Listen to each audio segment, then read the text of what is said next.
and lays the foundations for a lasting peace in the Middle East. La diplomacia principista del Paraguay Paraguay's extremely principled diplomacy based on conviction rather than mere convenience also explains the moral stance that we have taken with regard to another democracy facing existential threats. Consistency in defending democratic values doesn't allow for selective geographies or calculations of convenience. Principles, when they are genuine, stand by their intrinsic worth, not by their political profitability. Paraguay has proudly maintained 67 years of diplomatic relations with the Republic of China, Taiwan. This friendship, forged through shared democratic values, has shown that cooperation between nations can be based on more than mere interest. Certainly, this decision costs us dearly economically, but believe me, the value of doing what is right is priceless. The growing tensions in the Taiwan Strait deeply concern us. Increasingly aggressive military exercises, constant aerial incursions, bellicose rhetoric, all of this points towards a dangerous escalation that could destabilize not only Asia, but the entire global order. Ladies and gentlemen, let it be said without timidity or pusillanimity, Taiwan deserves a place in this forum. Allow me to repeat it. Taiwan deserves a place in this forum. This is a matter of strict justice. Its exclusion from the UN system is an affront which undermines the legitimacy of our institutions. 23 million decent, hard-working and dignified people cannot remain invisible to multilateralism. Ladies and gentlemen, as in other cases, the question of Taiwan and its international status must inevitably form part of the discussions of this General Assembly. It is time to uproot this tree of injustice which has grown for decades and to give a place to Taiwan, China in the United Nations. These principled positions based on conviction and not convenience give Paraguay something relatively scarce these days, which is genuine moral authority to discuss the problems that afflict us. Against this backdrop of global crisis, Paraguay stands as an intermediate power with a central role in building consensus and strengthening the multilateral systems.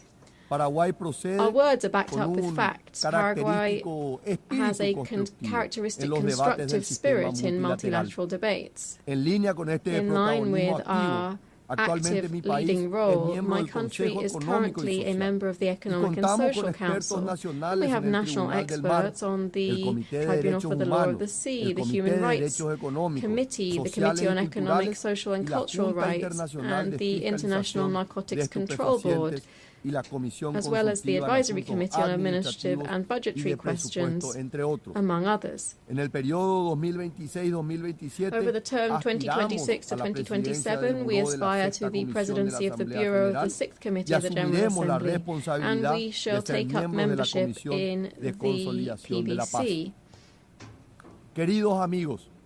Dear friends, Paraguay stands ready to take its place in the concert of nations, not as a mere voice on the periphery, but rather as a true protagonist seeking solutions to global problems. Thus, Paraguay accepts and commits to the objectives set out in the Secretary-General's UN 80 initiative.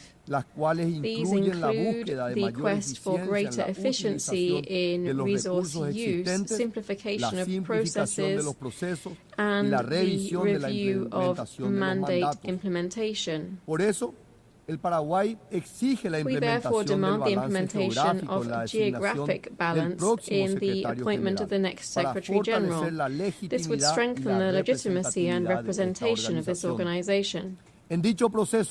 In this process, we are convinced that we must pay attention, that attention must be paid to our region, since we have candidates meeting the highest standards of experience, integrity, vision, and above all, leadership to build bridges, helping us to overcome challenges that are global in nature and that also pose systemic risk.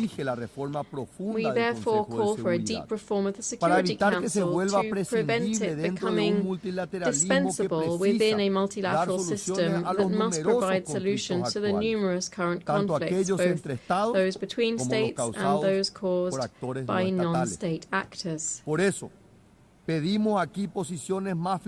call, therefore, for more flexible positions so that the Security Council can once again become truly representative in its membership and regain effectiveness as it fulfills its mission.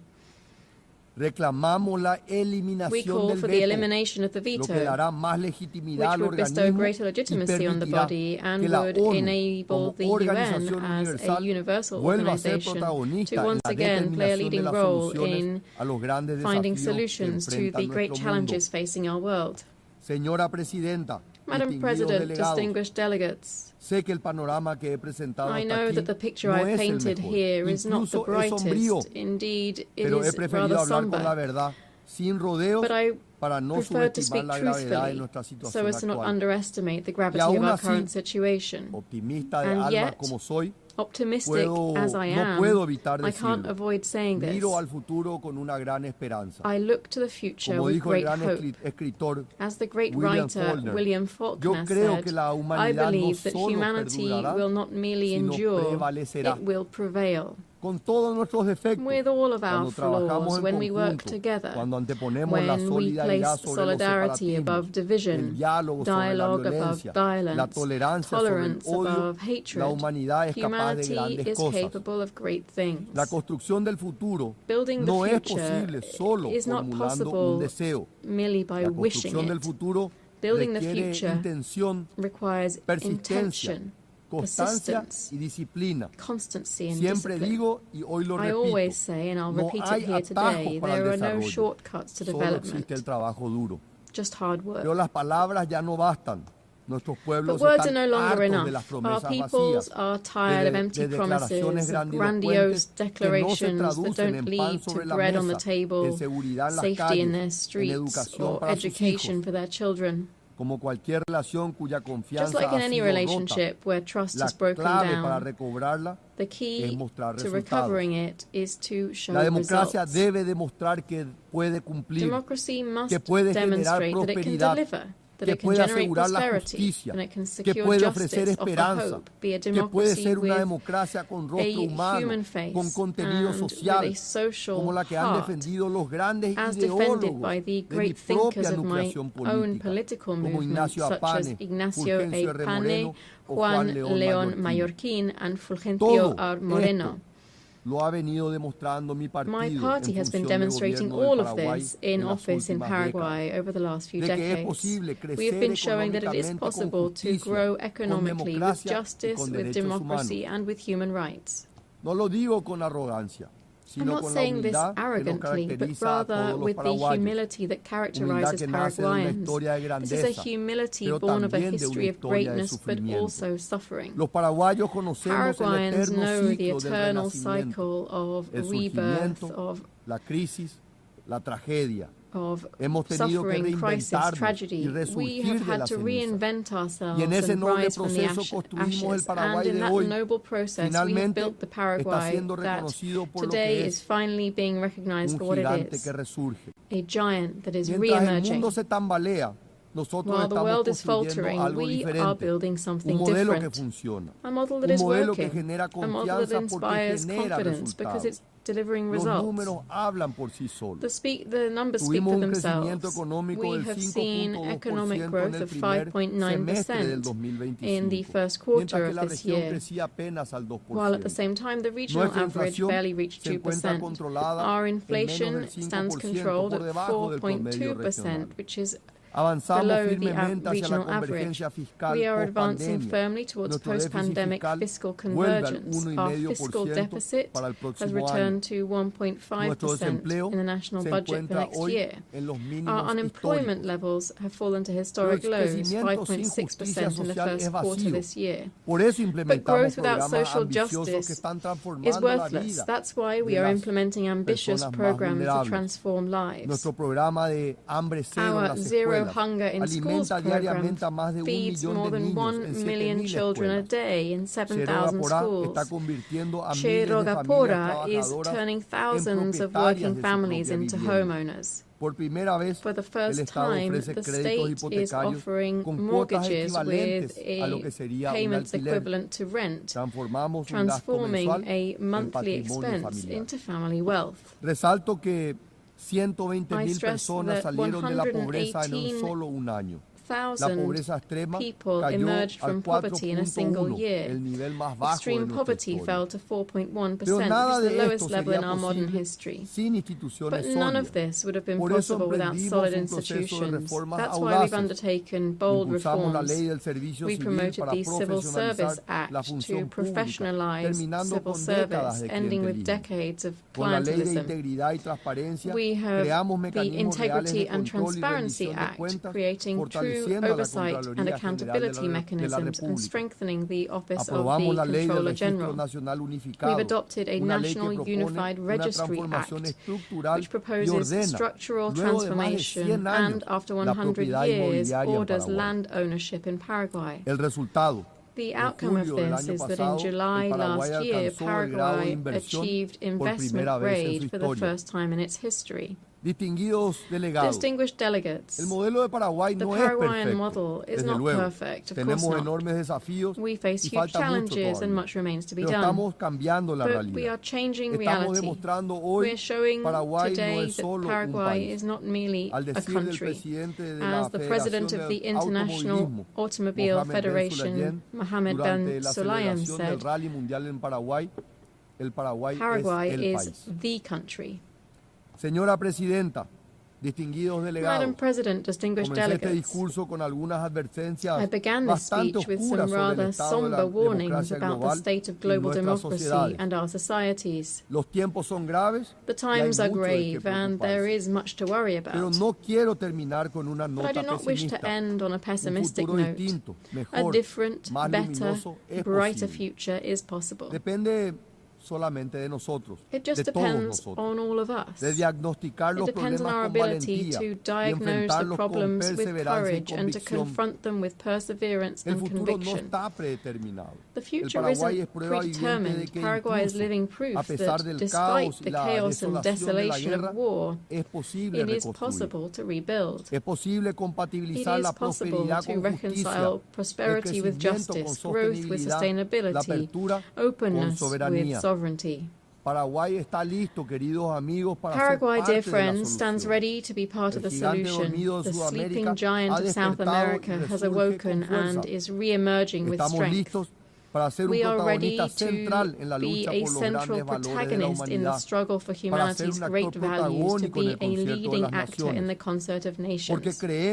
Because we believe in a future where democracy does not merely survive, but flourishes. Because we believe in a future in which development reaches everyone, not just a few. Because we believe in a future where cooperation is based on shared values, not on mere convenience. Because we believe in a future where trust is earned with results, not with rhetoric. Because we believe, indeed, that humanity will not merely endure, but will prevail. That different future is possible. Paraguayans are building it every day. I invite you to build it with us, together, to leave behind a better world for our children and our grandchildren, a world with more democracy, more freedom, more tolerance, more justice. A world in which hope defeats pessimism, in which light overcomes darkness, and good triumphs forever and always over evil. Thank you very much.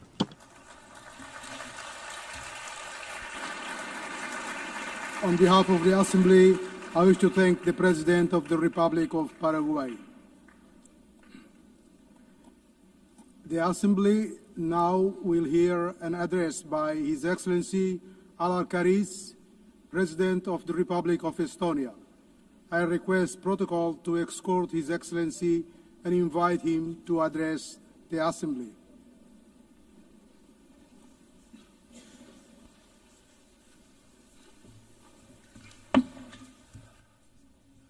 President, Excellencies, ladies and gentlemen. United Nations is an idea of a better world. It is an idea that is not an abstract construction nor an empty declaration, but carefully crafted agreement. A grand agreement that is the basis of a current multilateral world order. An agreement designed to protect international peace and foster prosperity. An agreement to ensure a free and dignified life for everybody. An agreement that is based on the understanding that destruction and horrors of war must not be repeated. Unfortunately, the international law-based multilateral system with the UN and its charter at the core that are supposed to keep us all safe is increasingly under strain. Its fundamental principles are violated in numerous conflicts across the world. Brutality prevails. We simply cannot let this go on. We all should be asking, what kind of future do we want? Will it be a world dominated by barbaric use of force and violence, where might is always right? Or do we want a peaceful and prosperous world, where law and order, justice and universally agreed rules and principles prevail? This question is relevant for everyone in this room, despite the distance of our own homes from front lines in Ukraine, Gaza, Sudan, or DRC. Multilateral world order based on international law and the principles of the UN Charter must be maintained and strengthened. What our peoples are expecting from us as world leaders today is to bring back the San Francisco spirit, to preserve peace and to reinforce the principles of the UN Charter. Ladies and gentlemen, Russia's war of aggression against Ukraine constitutes one of the gravest breaches in international law and the UN Charter since its adoption 80 years ago. Despite repeated calls by the General Assembly to stop the aggression and set the course towards peace, Russia continues its savage assault on the Ukrainian state and nation. Russia's war and its war crimes undermining the reputation and credibility both of the Security Council and the entire United Nations. This blatant assault on the principles of Charter is undermining the multilateralism, global peace and security. Regrettably, as we speak, Russia is targeting Ukrainian kindergartens, schools, hospitals, nurseries with missiles, drones, gliding bombs, mines, shells and bullets. The same permanent member has been systematically abducting and deporting Ukrainian children, erasing their identity and forcing them into integration. A human suffering in Ukraine has reached unprecedented levels. Only the Human Rights Monitoring Mission in Ukraine has documented the death of at least 40,000 civilians, including almost 1,000 children, and for about 35,000 civilians injured, including more than 2,000 children. The death toll increases with every year, month, week and day. In total disregard of President Zelenskyy agreeing to ceasefire in March and the recent peace efforts by the United States, Russia has significantly intensified its campaign of terror with a barrage of drone and missile strikes on civilian targets. It is evident that Russia has no intention of agreeing to a ceasefire, let alone a lasting peace. Russia's objectives have not changed. They remain of the subjugation of all the Ukraine and the reshaping of Europe's security order to satisfy Russia's own neo-colonial and imperial ambitions. The increasing violations of neighboring countries' airspace by Russian drones and missiles are yet another escalation and a stark reminder of Russia's aggression threatens not only Ukraine, but the security of the entire region. Hereby, I have to regrettably tell you that just weekdays ago, the Russian fighter planes violated Estonian airspace, a hostile act that is part of a pattern of similar recent incidents happening on the European Union's eastern border. Therefore, the only viable way forward towards a ceasefire and just and lasting peace is to increase collective international pressure on Russia to force them to peace in Ukraine and to act in a way that is expected from the permanent member of the Security Council. Let me assure that my own country, Estonia, will continue to do everything possible to reinforce Ukraine's ability to defend itself in full conformity with Article 51 of the United Charter. Doing so, we are defending the sovereign equality of all member states, large and small, one of the core principles of which the United Nations was founded. We are also advocating for making Russia accountable for its crimes in Ukraine, including for the crime of aggression, as we know too well that impunity only leads to new crimes, new suffering, and even greater injustice. Ladies and gentlemen, the international law-based multilateral system has also failed to protect Palestinians and Israelis. Having visited both Israel and Palestine this year, I witnessed firsthand the devastating impact of a long-lasting conflict. Hamas's brutal terrorist attacks on October 7 have been condemned by the whole world. Hamas cannot have any role in the future governance of Gaza and Palestine. It has to be guaranteed that the horrors of a terrorist would never be repeated. However, ordinary people and children in Gaza must not be the ones to pay the price. I am devastated that so many innocent lives, including children's lives, have been lost due to the military action, starvation, and the spread of disease. The promise of international humanitarian law was to ensure that people do not suffer during their armed conflicts. And yet, what has unfolded in Gaza has crossed all red lines. Estonia has supported all efforts for a ceasefire that would end the killing, destruction of lives, and bring all the hostages home. In order to alleviate the unbearable humanitarian situation, Israel must fully respect international humanitarian law and implement its commitments regarding access and delivery of humanitarian aid and security of all workers. In order to truly end the cycle of violence, we need a comprehensive political process with the end goal 2 states, Israel and Palestine, living side by side in peace and security. In command of efforts of France and Saudi Arabia to step up international action to implement the 2-state solution. Dear friends, the United Nations must be capable of fulfilling its core functions. In order to face the multitude of current global challenges, all the pillars of the UN, peace and security, human rights and sustainable development have to be strengthened. Estonia, therefore, supports an ambitious system-wide reform of the United Nations. This is not only an issue of monetary efficiency and financial discipline, it's a structural problem and credibility question for the UN. For this reason, we are fully behind the Secretary-General in endeavours in pushing the UN 80 reform vigorously forward.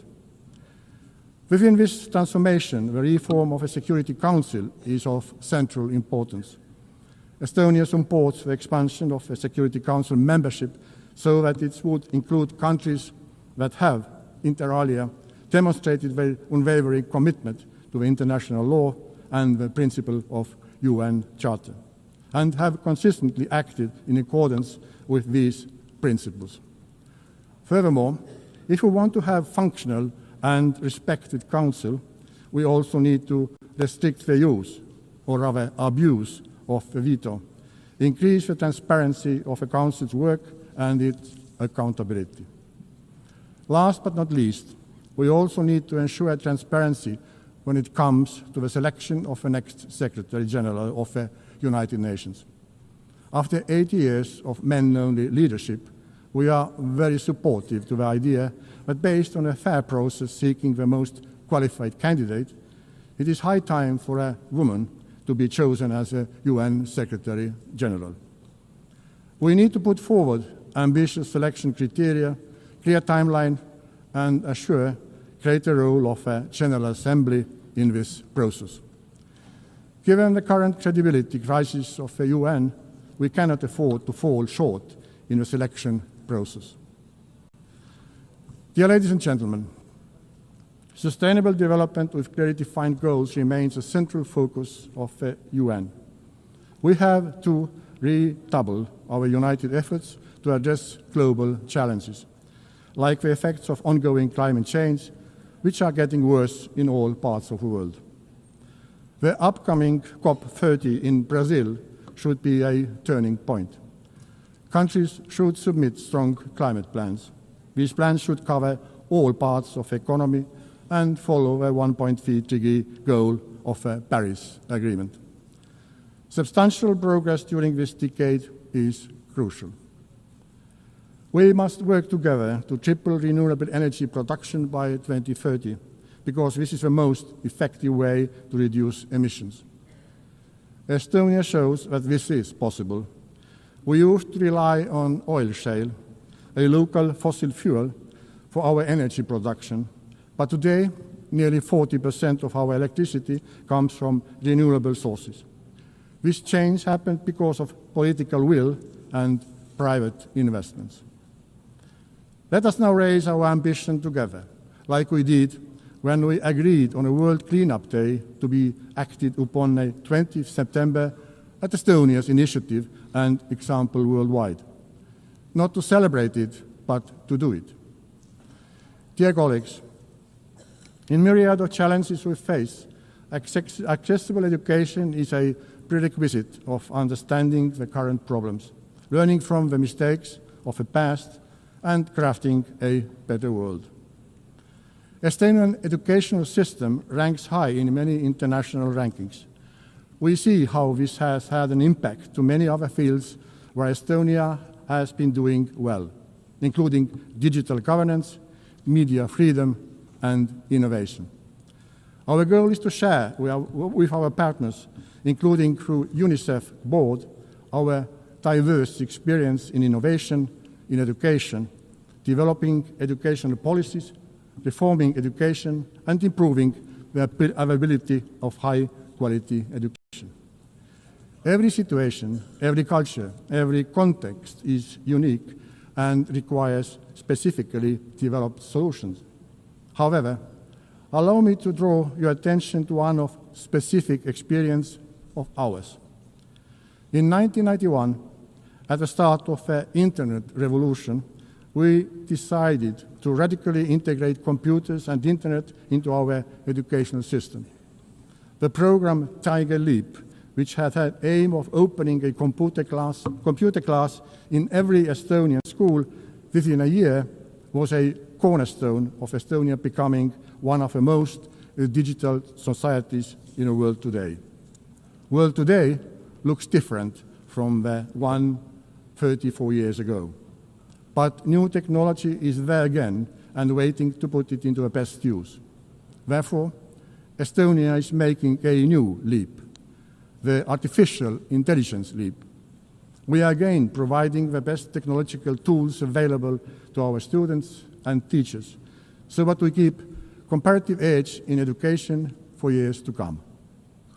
Equipping citizens with the skills to use AI wisely and responsibly is essential. They must serve dignity, development, and human rights, not the other way around. In Estonia, we believe in innovation, and we are most ready to develop new tailor-made solutions with our good partners all around the globe. In collaboration with the International Telecommunication Union and Germany, Estonia co-founded the CovStack initiative. This innovative platform provides governments with digital public infrastructure toolbox aimed at modernizing digital services by creating modular, open source and scalable framework for governments worldwide. Dear Member States, whichever global problem we approach, we have to build human rights and basic freedom. Yet today, human rights and fundamental freedoms are increasingly under pressure worldwide. This is a deeply worrying trend that demands our collective response. This is the idea that guides us also on the way to becoming a member of a Human Rights Council for a period of 2026-2028. And I would ask your support at the election next month. Our priorities during our membership are the promotion and protection of children's rights, safeguarding digital rights and reducing the digital divide, and advancing media reform. All three are critical for advancing democracy and protecting international law-based multilateral world order. We are capable of learning as human beings and as a mankind. We learn from mistakes. We get up and will do better. Let us do it. Thank you for your attention.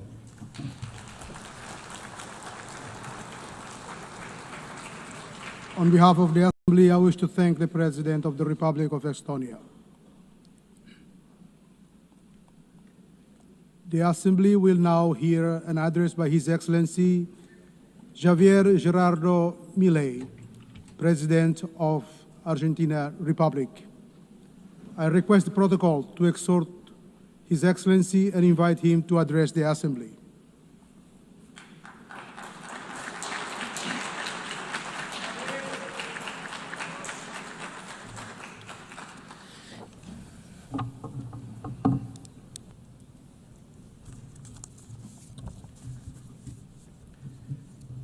A las autoridades de las Naciones Unidas, a los representantes de los países miembros, a todos los ciudadanos del mundo que sigan atentamente esta cumbre, buenos días. El año pasado me paré ante ustedes en esta misma asamblea y presenté una nueva orientación en política exterior para la Argentina. Sostuvimos que era imperativo un retorno a las ideas de la libertad, a los principios inmortales que sostienen la dignidad de la vida, la libertad y la propiedad de todos los individuos bajo la ley, la necesidad de que la cooperación internacional tenga como fin precisamente asegurarla. Sin embargo, advertí que la ONU se había alejado de su norte en las últimas décadas. El exitoso modelo de Naciones Unidas que hablaba de la necesidad de paz y victoria, y que se fundaba en la cooperación de los Estados-nación, se vio reemplazado por un modelo de gobierno supranacional de burócratas internacionales que buscan imponerle a los ciudadanos del mundo un modo de vivir determinado.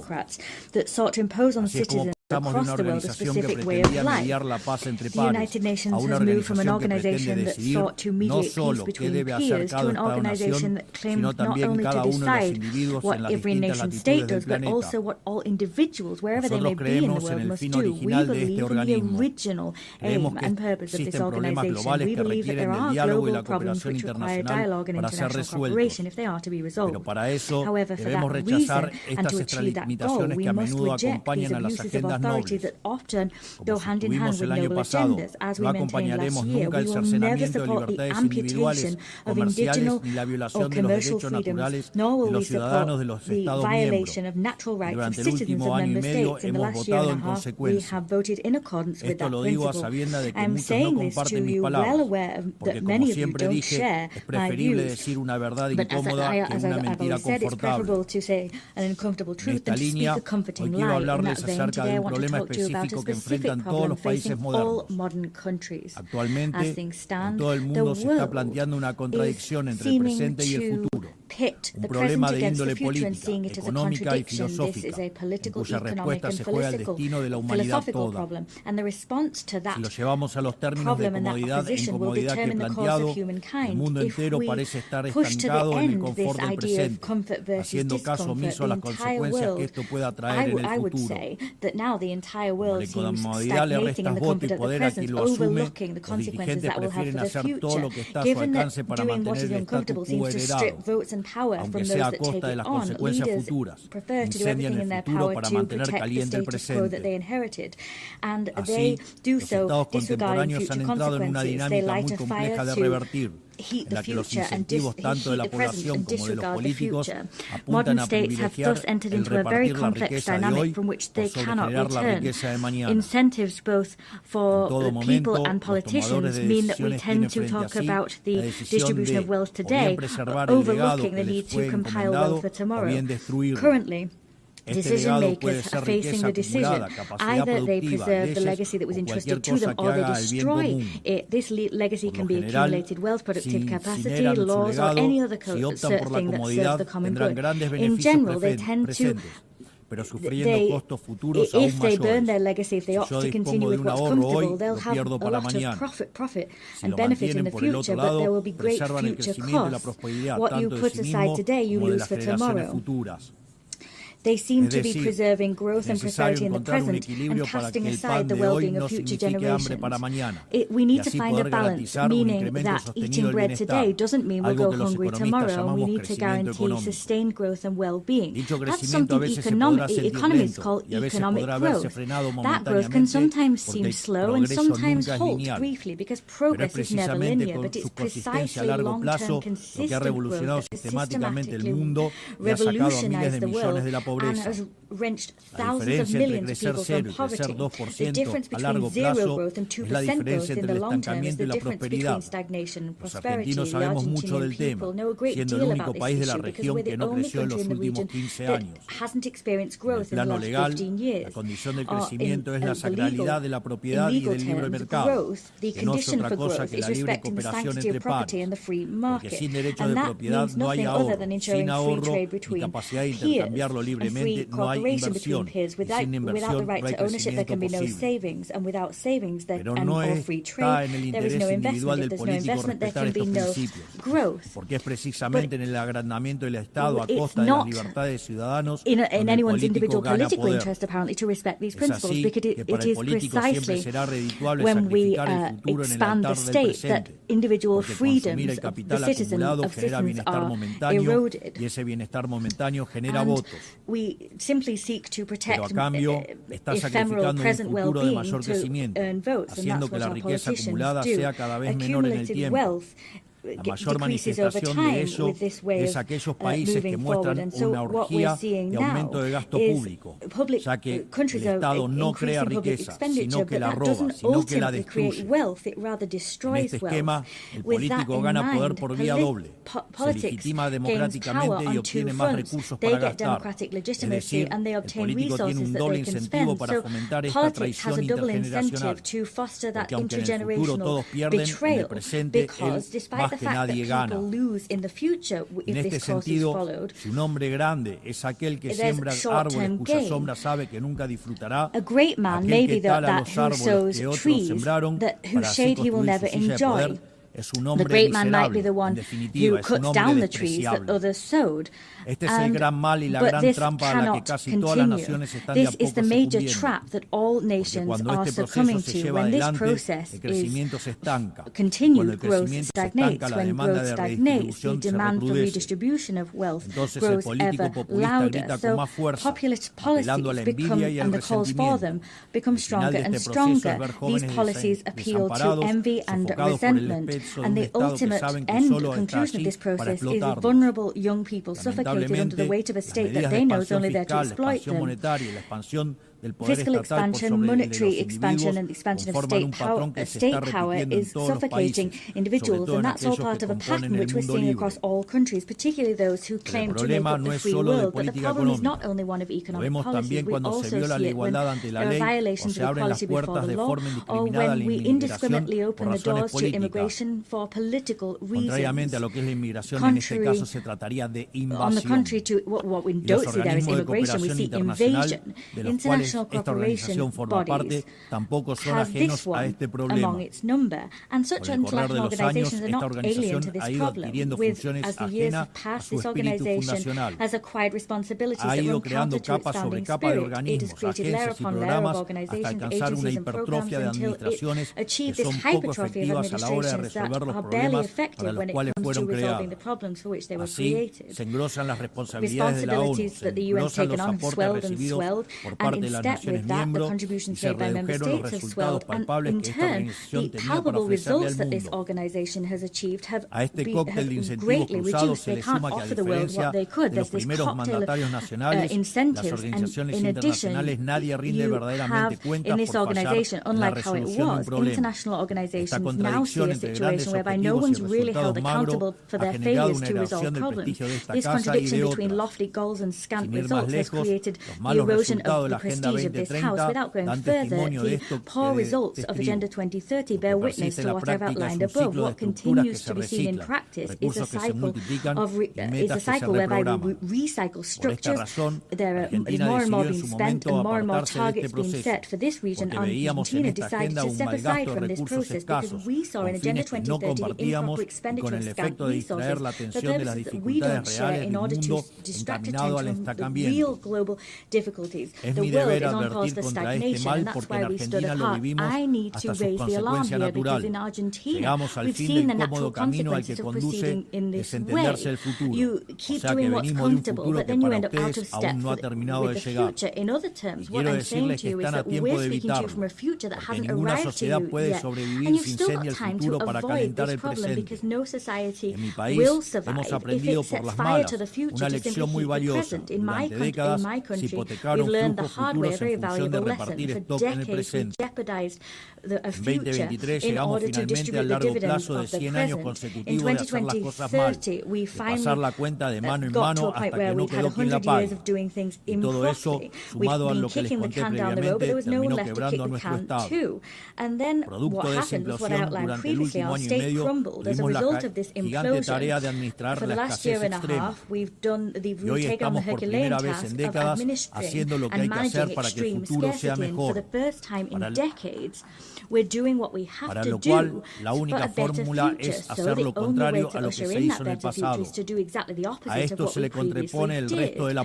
What we're doing stands in opposition to the rest of politics. That politics asked us to do what everyone was doing for years and what has pulled us into decline. They're asking us to jeopardize our future to meet present demands. They want us to apply the same remedy that we did 1,000 times, and that's exactly what brought us here. But I'd like to say clearly that Argentina has a government that decided to undertake the right path, even though it's a thorniest one, because prosperity and progress for our people cannot be delayed one day longer. However, we are not the only ones that are taking difficult decisions at this juncture, as history demands that we do. President Trump of the United States also understands that the time has come to reverse a dynamic which is leading the United States towards a disaster, and we know that a disaster in the United States is a global disaster. His unflinching and successful policy in terms of halting illegal immigration makes that conviction more than clear. He knows that he must do what's necessary, even though many may not like it. Before it's too late. In other countries, for example, it's already too late to take the decisions he has.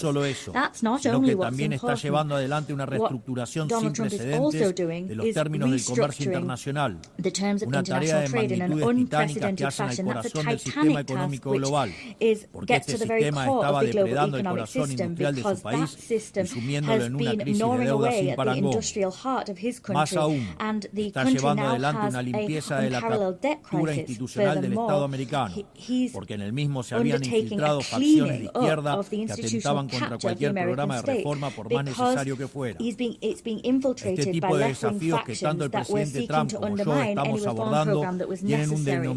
Both I and Donald Trump know what we're doing in the face of these challenges. All of these challenges have a common denominator that all countries, including supranational organizations, must address. They must find a way of creating dividends for the future and not succumb to the temptation of dealing with the present. This is something that major nations, Western nations, have been aware of and putting into practice for decades.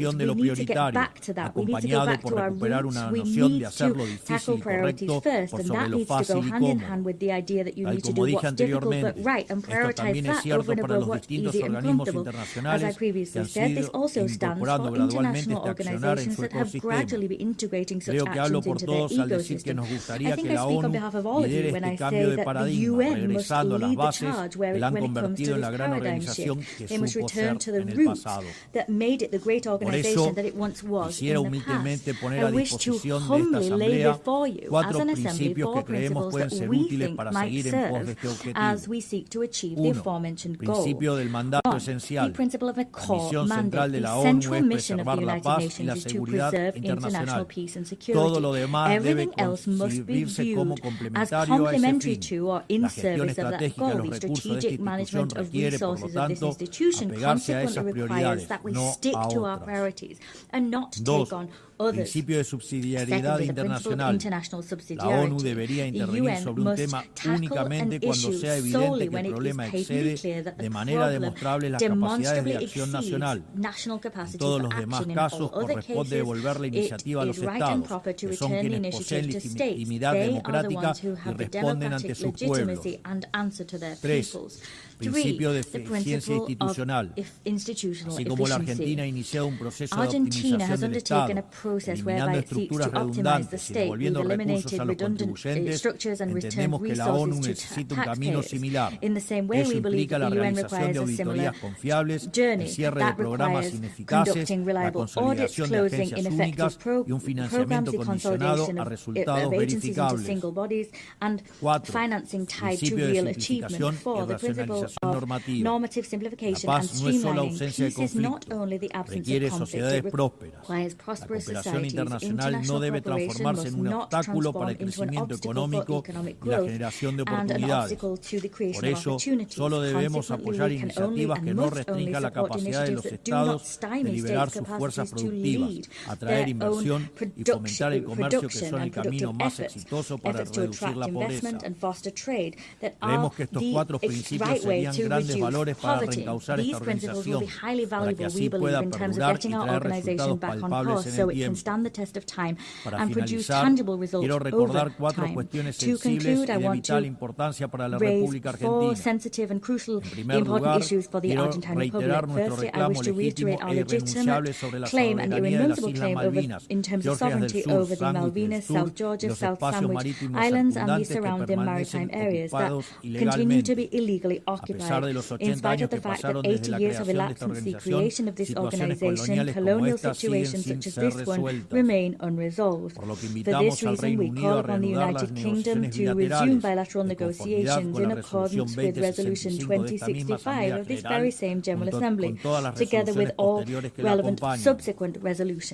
En segundo lugar, quiero manifestar nuevamente mi repudio a las expresiones de violencia fundamentalista que aún existen y se propagan por el mundo. En Argentina ya sufrimos este horror con los ataques de la Embajada de Israel y la AMIA en los años 1992 y 1994 respectivamente. Por eso instamos a la comunidad internacional a fortalecer la cooperación jurídica para garantizar que las circulares rojas de Interpol sean respetadas y que los responsables de dichas atrocidades puedan comparecer ante la justicia, ayudándonos a terminar de cicatrizar esta dolorosa herida en la historia de nuestro país.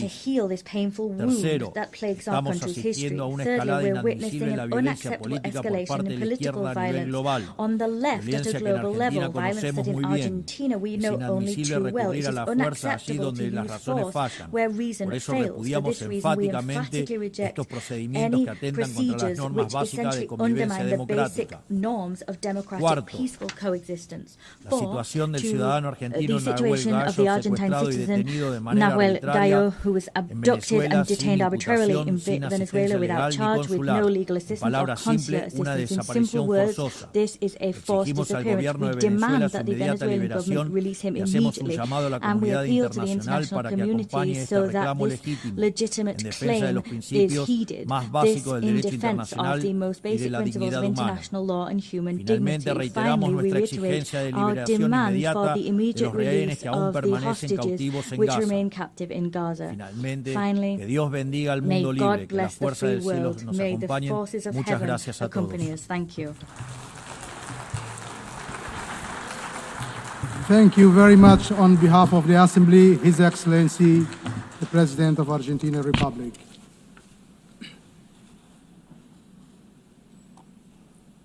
The Assembly will now hear the address by His Excellency Alexander Vučić, President of the Republic of Serbia. I request protocol to escort His Excellency and invite him to address the Assembly.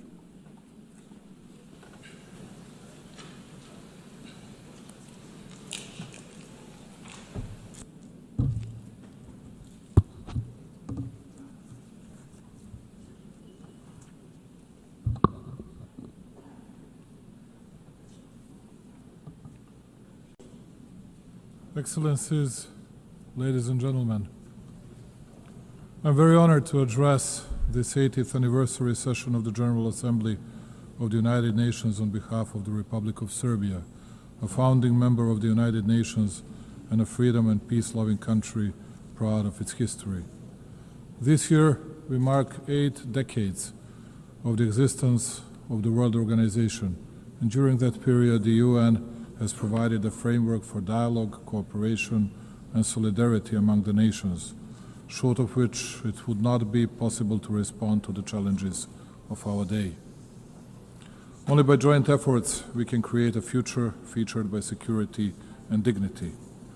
This brings me, ladies and gentlemen, to the 5 essential principles that guide Serbia and its foreign policy vision and constitute pillars in its international actions.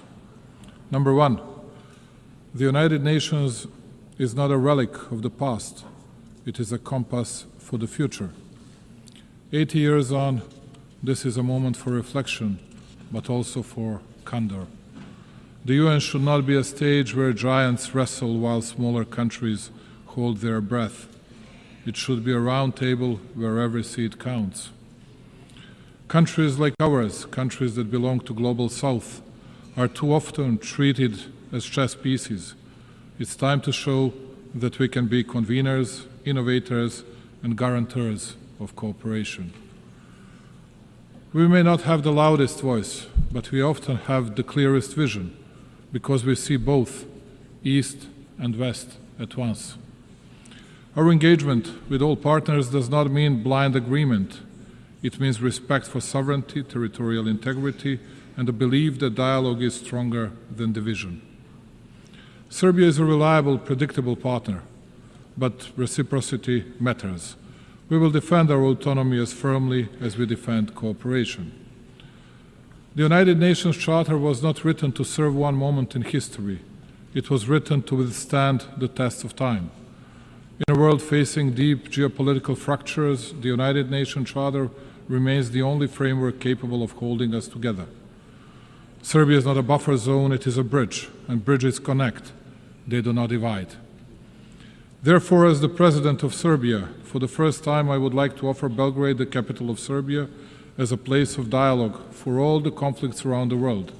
I believe that we will offer the best possible hospitality and absolute security for the participants.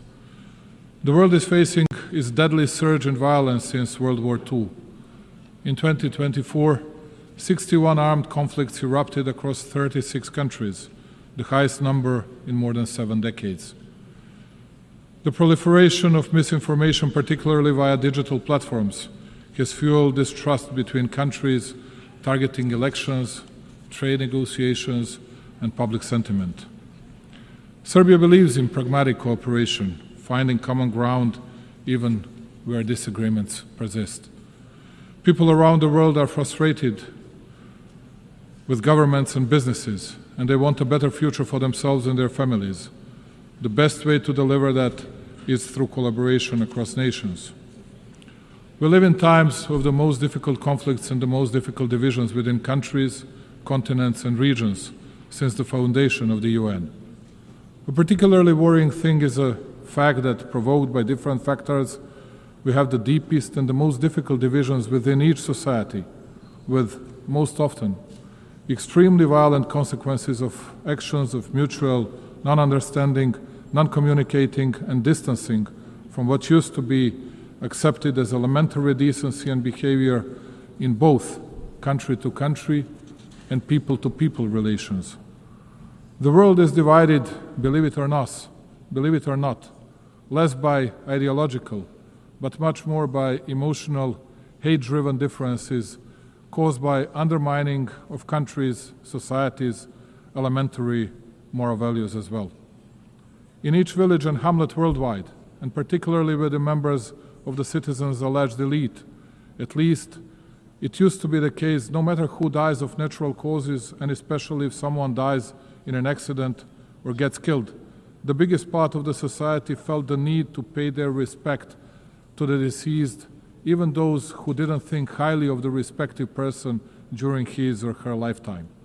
Today, we are witnessing the unprecedented wonder, a sick expression of joy for the crime committed against an innocent person. The example of Charlie Kirk is the best confirmation of that. He was savagely assassinated just because his killer didn't like his ideas. He was shot, even after death, by the same ones who had prepared political and media grounds for his assassination. And please do not be surprised because I'm speaking about this more than about big world conflicts. It is precisely that such a development devastates in a deepest and the clearest way the world political community much more than conflicts with clear and visible actors. In the era of social networks, in the era of freedom, we have reached the point of the biggest unfreedoms and unambiguous limiting of freedoms of the others. How can it be possible that, let's say, ABC television hosts get bigger media attention in the US than the attempted assassination against, let's say, President Trump? Who are these shadow rulers who impact the key political movements and who want to run the world and each country individually, and almost as a rule without the people's will and legitimacy? They run all the processes, and all of us because they're chosen by God, as they like to put it. The elite and other people who are, I suppose, incapable of choosing their own path. Those are extremely dangerous things, which will lead to further dissolving of our societies and our countries, but also the overall world politics. It was mostly spoken here about Palestine and Israel. Both are our friends, and I cannot easily, because of more likes on social networks, nor I want to take sides and speak about good and bad people just because it brings us another point in daily politics. But speaking of which, let me bring you back to the beginning of this part of my speech. Big pro-Palestinian demonstrations were held in Italy during the past weekend. People were shouting, Gaza, Gaza, but at least in Milan, some of them did not even think of Gaza.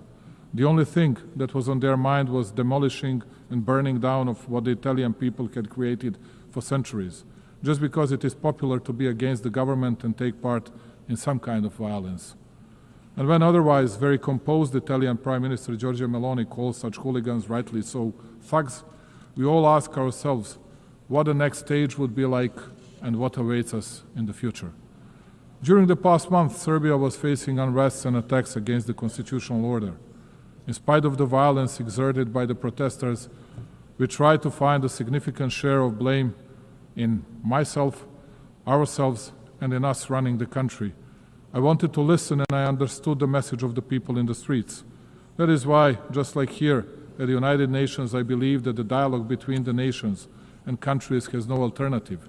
I offer dialogue and unconditioned discussion on all the topics of significance for our society to people who think differently, and I'm absolutely certain that in the upcoming period we will overcome all the difficulties from the past months.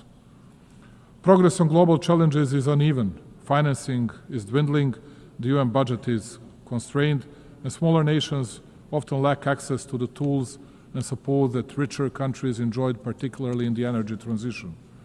Climate change is not just a statistic for Serbia and the Balkans, it is a lived reality marked by droughts, floods, and energy insecurity. Sustainable economic growth is essential, not optional, for climate resilience and well-being. For us, partnerships are defined by commitment, not hierarchy. We are a place where East and West collaborate on concrete projects from clean energy to infrastructure and digital transformation, when we will continue to build on this foundation. At a time when the UN seeks to inspire trust globally, these practical, results-driven partnerships strengthen confidence at home and abroad.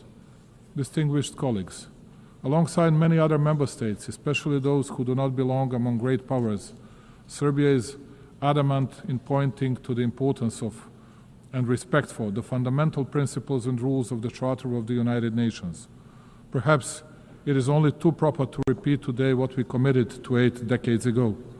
The principles and rules of the Charter are valid equally for all states, large or small, for all political powers or levels of development. With a feeling of deep pride, my country continues to commit to a consistent implementation of international norms, notwithstanding the fact that it too is facing a lack of fairness and double standards. In words and deeds, and on a number of occasions, Serbia has recommitted to respecting the sovereignty and territorial integrity of all UN member states, the fundamental principles of the Charter. In doing so, my country expects all the states to respect its sovereignty and territorial integrity, which I have the pleasure to note most of them do, and to which I owe my profound gratitude. After all, as I said on many previous occasions, the respect of the Charter of the UN is not a matter of choice. Rather than that, it is a universal and binding obligation of us all. Number two, territorial integrity is not a principle measured by power. It is the measure that restrains power. If the principle of territorial integrity is applied selectively, it ceases to apply at all. Its violation in one place becomes justification for conflict everywhere. Undermining it does not create exceptions. Rather, like in the case of Serbia, it creates precedents, dangerous ones. Serbia is well aware of the price paid in this regard of international law and multilateralism. 26 years ago, my country fell prey to a brutal aggression by NATO. It opened a Pandora box of sorts, whereby the very postulates of international law were unscrupulously undermined and the principle of territorial integrity brought into question.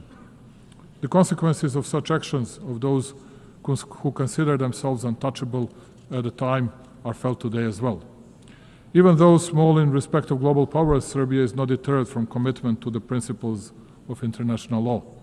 We firmly believe that they should be respected in every situation, without exception and selectivity.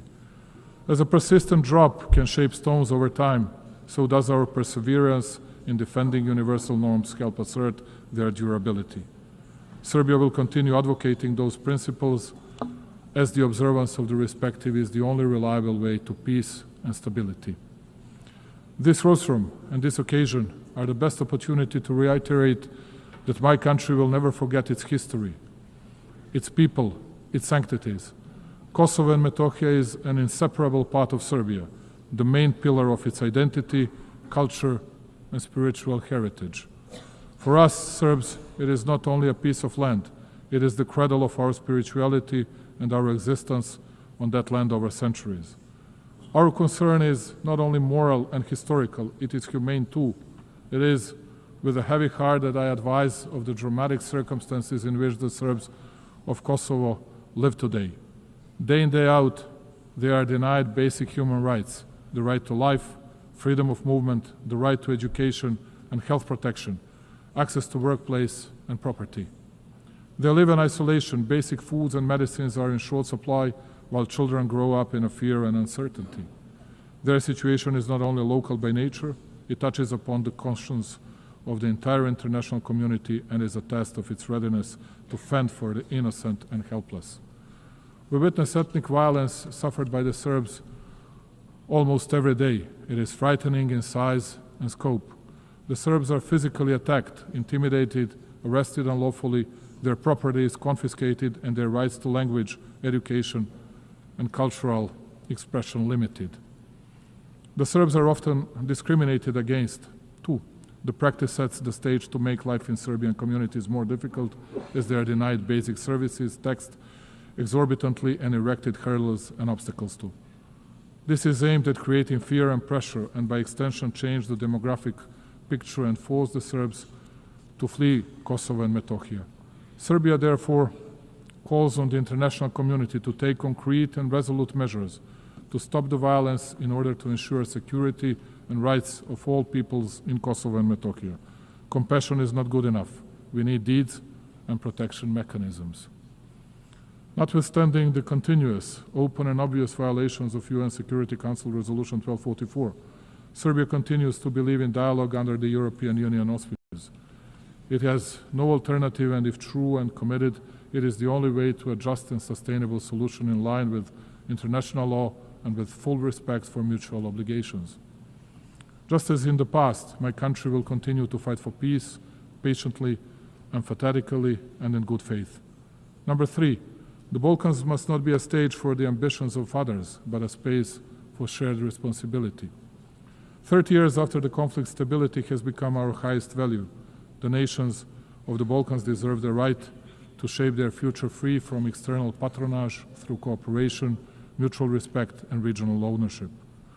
Distinguished colleagues, cooperation, dialogue, and mutual confidence are perceived as main levers of international relations also on the regional level. We consider that our region should look to the future while we continue to work to the benefit of all citizens and economic interlinkage.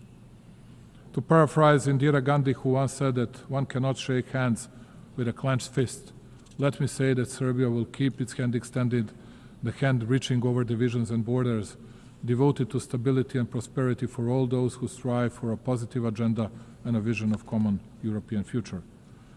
The stability of our region is of paramount importance for us. As a guarantor of the Dayton Peace Agreement that we signed 30 years ago, we shall always work toward its full implementation and respect for the rights of all 3 constituent peoples in Bosnia and Herzegovina: Serbs, Bosniaks, and Croats. Unilateral acts and the abuse of authority contrary to the letter of the agreement are not conducive to peace and bring about new tensions. Only by the agreement of Bosnia and Herzegovina's people and entities can the stability and functioning of that country be guaranteed. Absence of dialogue and unilateral initiatives without agreement by all interested sides, in particular the initiatives that take advantage of international organizations, are but a step back to a painful past and create new divisions. Serbia will use all diplomatic means to prevent these activities from taking place, as they undermine regional dialogue, the process of reconciliation and understanding. We shall not hesitate in our resolve to promote regional stability in an effort to contribute to global security. For exactly 30 years now, and in this distinguished institution and everywhere else, a false campaign has been ongoing against both the Republic of Serbia and Republika Srpska, the entity within Bosnia and Herzegovina. All over the world, everywhere, countless times, you could hear how, as they used to say, from well-informed sources, they heard that it was only a matter of days before Serbia would attack someone in the region, and that Republika Srpska and its leadership would violate the territorial integrity of Bosnia and Herzegovina. And all this time, it has been a lie, a real smoke screen intended to enable international representatives who are not elected by the people to deal with legitimate representatives of the Serbian people, one of the 3 constituent peoples in Bosnia, imposing sanctions against them, believe it or not, replacing them from the positions the people elected them to, and conducting criminal proceedings and issuing convictions for words spoken for verbal offenses. Thus, all of you are witnesses to a fact that for 3.5 years since the beginning of the conflict in Ukraine, we have been hearing stories that we, as an alleged Russian puppet, will attack someone in the region, which of course did not happen and will not happen. The only thing we have never heard is an apology from those who spread such falsehoods, and it is quite certain that we will never hear one. Let me reiterate, Serbia is a free, independent, and sovereign country that makes its own decisions independently. We are committed to our European path. We do not plan to attack anyone, but equally, we will not allow anyone else to threaten our freedom and our country. Number 4, the world is changing and the United Nations must evolve to remain a pillar of global stability. Reforming the United Nations is not simply an institutional task. It is a moral duty to safeguard the future of global peace and justice. We are well aware of the need to reform the UN and revitalize its system in order to increase its credibility and shore up multilateralism so as to make our organization more effective, just and close to the needs of its member states. Also, the SC should become more effective in and better adapted to the pursuit of its primary goal of safeguarding international peace in order to reflect more accurately the reality of the present-day world. Africa in particular, the youngest continent which comprises 54 states, must be better represented. Many countries rely on the UN for technical expertise, development funding, and guidance to achieve the Sustainable Development Goals. Cuts to funding or reduced access to UN programs risk widening the gap between wealthy and developing nations. As the UN looks for ways to reduce costs, we are happy to offer to host any of UN bodies, institutions, agencies in Serbia with the best possibility to continue being a bridge between developed and developing regions. Serbia is situated at the crossroads of Europe, easily accessible to both East and West. And speaking about cost effectiveness, we are able to offer lower operational costs compared to Geneva, New York, or other big hubs. Belgrade offers modern facilities, reliable connectivity, and proven capacity to host large international events, for example, Expo 2027. Hosting an agency in Belgrade strengthens the UN's presence in southeastern Europe, a region with transitional and developmental experience relevant to global priorities. This would expand the UN's geographic footprint, ensuring agencies are more representative and globally distributed. And number 5, Serbia will remain independent and will overcome internal challenges through the strength of its statehood tradition, focusing steadfastly on building a prosperous future. True sovereignty today is not insulation. It is the dignity to choose, to say yes on our own terms, and to use that choice for cooperation. Serbia's independence is not a privilege granted. It is a sovereign right exercised, and its sovereignty is not situational, it is foundational. Notwithstanding numerous global challenges, Serbia has remained on a steady course. Its macroeconomic situation is stable and its economy continues to grow, which only shows how commitment to reforms and responsible economic policies lead to great results. Investments in infrastructure, energy transition, and digitalization bear out my country's commitment to sustainable development and the 2030 Agenda goals. Let me take a moment, ladies and gentlemen, to inform you that in 2027, Serbia will host the specialized exhibition Expo 2027 with a motto, Play for Humanity, Sport and Music for All. This event will provide an opportunity for my country to show to the world the strength of our culture, sport, and creativity as a universal language that transcends differences. This will be a moment in which, along with its partners, Serbia will build bridges of friendship and togetherness, promote understanding, and open new horizons of cooperation. Serbia's way is the way of development, progress, and prosperity, and it is fully committed to becoming a full-fledged member of the European Union. This commitment, though, makes us no less devoted to promoting and deepening cooperation with countries from other parts of the world, maintaining and cherishing all along our traditional friendships and relations of trust in the East. Strengthening overall bilateral relations with key actors of the international community and with our European partners tops our agenda. Also, Serbia has raised in the past several years the level of cooperation with numerous countries in Africa, Asia, and Latin America, and played in that way a respectable role on the global stage. I trust and believe that we can count on mutual respect and the traditional bonds of friendship with these countries in our future relations. Ladies and gentlemen, closing it and looking to the future and committed to dialogue and understanding, we in Serbia believe that peace is the highest value and the most solid foundation of development. We shall continue to invest our energies, knowledge, and will in building a world more just, secure, and worthy of the coming generations. I thank you very much. On behalf of the Assembly, I wish to thank the President of the Republic of Serbia. The Assembly will now hear an address by His Excellency Hamad al-Shara, President of the Syrian Arab Republic. I request protocol to escort His Excellency and invite him to address the Assembly.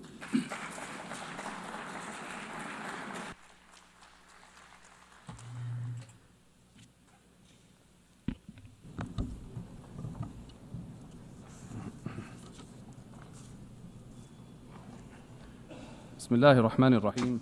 In the name of God, most compassionate, most merciful. The Syrian story is filled with emotions, and it mixes pain with hope. The Syrian story is a story of struggle between good and evil, and between the weak, right cause that has no supporter except God. Our story is one of the lessons of history, and it is an embodiment of noble human meanings and values in this eternal struggle between good and evil. We find the Syrian story that tells a new chapter of the struggle, one filled with creativity and determination and patience and torture and pain and sacrifice, and clinging on to noble customs and values and hard work and relying on God. All these are tools for truth against injustice and falsehood. Your Excellencies, Mr. Secretary General, Madam President of the General Assembly, Your Excellencies, may the peace of God be upon you. I come to you from Damascus, the capital of history and the cradle of civilizations, a beautiful country that has taught the world the meaning of civilization and the value of human beings and coexistence, to be a beacon for the world. Syria, however, for 60 years fell under repressive rule that disregarded the value of the territory it ruled over. For long years, we've suffered injustice and deprivation and oppression. Then we rose in claiming our dignity. The previous regime has used the worst kind of torture against our people, chemical weapons and bombardment and torture in prison and displacement and sectarian strife, and used drugs against our people and the world. It has torn our country apart and brought forth fighters from around the world. The former regime killed around 1 million innocent people and displaced thousands and millions and demolished 2 million homes.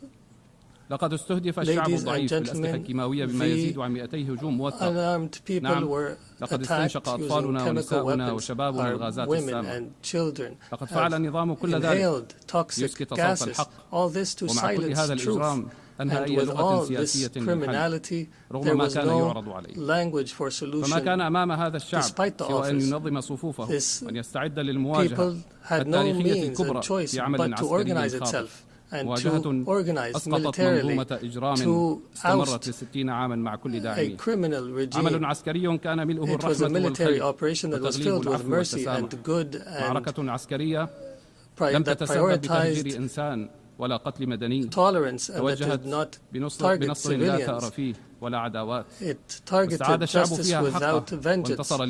We restored our right and we became victorious for sake of our grievances. We were victorious for the mothers of martyrs and for all of you, people of the world, for the future of our children and yours. And we paved the way for the return of refugees, and we destroyed the trafficking of drugs. Accordingly, Syria has transformed from an exporter of crisis to an opportunity for peace for Syria and the region. Ladies and gentlemen, this unique Syrian achievement and the solidarity between our peoples led us to try to uproot sectarianism and to fight against attempts to divide our country once again. But the Syrian people are aware enough to understand and to resist, we formed commissions for fact-finding and granted access to UN fact-finding missions. I guarantee to bring to justice everyone accountable and responsible for bloodshed. And in this context, Israeli strikes and attacks against my country continue, and Israeli policies contradict the international supporting position for Syria, which threatens new crises and struggles in our region.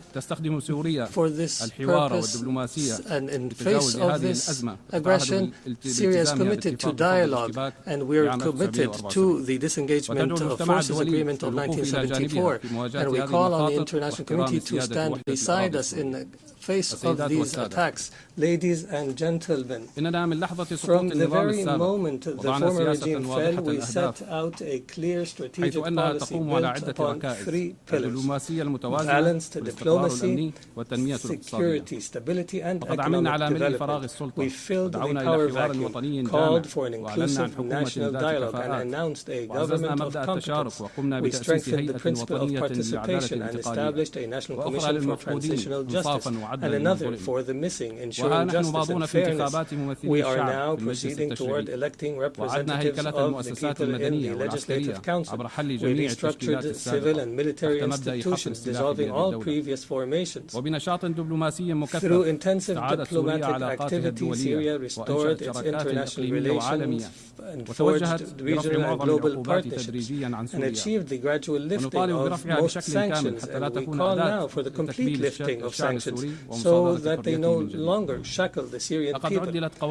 Investment laws have been amended, and major regional and international companies have already begun entering the Syrian market, contributing through investment and reconstruction. Syria today is rebuilding itself through establishing a new state, building institutions and laws that guarantee the rights of all without exception. A land of ancient civilization and culture deserves to be a state of law, protecting everyone, safeguarding rights, guaranteeing freedoms, and fostering life to flourish while turning the page of a wretched past.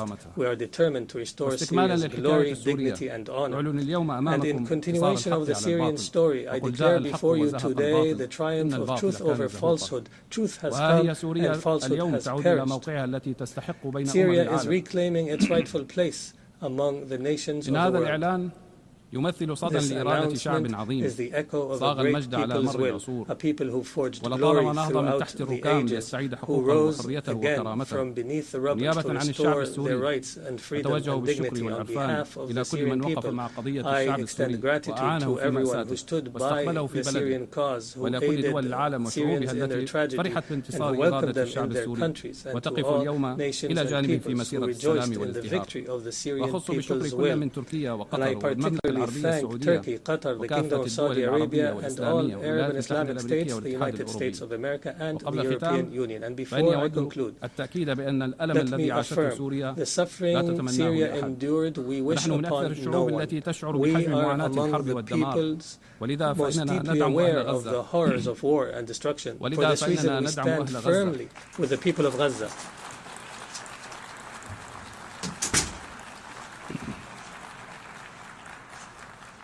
For this reason, we stand firmly with the people of Gaza, its children and women, and all peoples facing violations and aggression. We call for an immediate end to the war. In conclusion, the Syrian story has not come to an end. It continues to write a new chapter entitled Peace, Prosperity, and Development. And may the peace of God be upon you.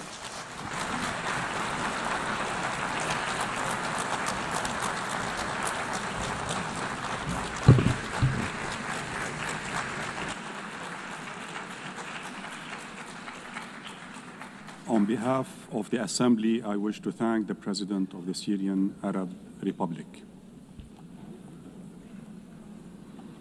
The Assembly will hear an address by His Excellency Zoran Milanovic, President of the Republic of Croatia.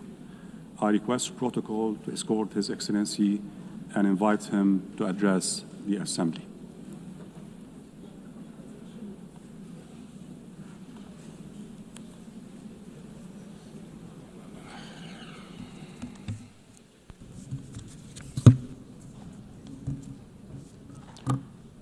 Mr.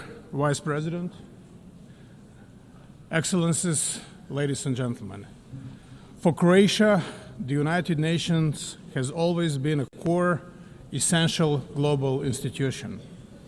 During our own struggle for independence, sovereignty, recognition, and territorial integrity, the UN played a decisive role. Our path to admission and early years of membership were about braving the stormy seas rather than smooth sailing, and it was this organization and what it represents, the principles of the Charter of the UN, that served as our safe harbor. I believe this experience proved productive for both Croatia and the UN and has provided many lessons for the future, including on how to successfully end a complex war and conduct peaceful territorial integration and reintegration. Today, the international community faces daunting challenges. Armed conflicts are more numerous than at any time since the Second World War. They are multiplying and intensifying, overwhelming humanitarian systems and eroding trust in our capacity to prevent or resolve crises. In Ukraine, we hope the senseless loss of human lives will end as soon as possible. We welcome recent diplomatic efforts and encourage inclusive dialogue that can restore peace. Beyond Europe, other regions faced devastating crises. In Gaza, tens of thousands of women and children, human beings after all, or before all, have been killed and are being killed. Millions live without safety, food, medicine, and basic human dignity. This is worse than a mere war. It's a carnage, and we urgently call for it to end, for safe delivery of aid, especially to children, and for the release of all hostages. Lasting peace can only come through the universal recognition of the legitimate political aspirations of the Palestinian people, long denied. Time to close that chapter. The suffering is less visible crisis is no less real. In Sudan, one of the gravest humanitarian catastrophes of the 21st century is unfolding before our eyes. UN peacekeeping must adapt to today's conflicts. Missions must be flexible, realistic, and sequenced towards achievable goals, reasonable goals. This requires the Security Council to focus on political solutions and remain committed to sustaining peace long after missions withdraw. Peace is more than silencing the guns. It requires preventing new wars and breaking the cycles of violence from the past. Lasting peace rests on democracy, legitimate governance, and full respect for the right of each people to freely choose their leaders and representatives. Excellencies, in our region of Southeast Europe, Croatia continues to champion and promote legitimate political processes as the foundation of progress. The EU membership is not a cure-all, but it remains a strong driver of prosperity, as can be witnessed in my country, Croatia. We promote good neighborly relations and urge all countries to refrain from actions that undermine stability in the region. In Bosnia and Herzegovina, we call for full respect of the constitutional order, sovereignty and equality of three constituent peoples. All parties and the international community must uphold the Dayton-Paris Peace Accord. Respecting the right of constituent peoples to choose their legitimate political representatives at all levels of government is fundamental prerequisite of lasting stability and progress in European Bosnia and Herzegovina. Lasting peace cannot be imposed. It must be built. And if it's to be sustainable, it must include respect for human rights and development that is inclusive and fair, basic building blocks of any just and prosperous society. The humanitarian system must be reformed to respond with speed, innovation, and stronger partnerships with local actors. Croatia supports the UN's humanitarian reset in order to make responses more agile, effective, and grounded in resilience. Above all, strict respect for international humanitarian law must remain the moral core of multilateralism.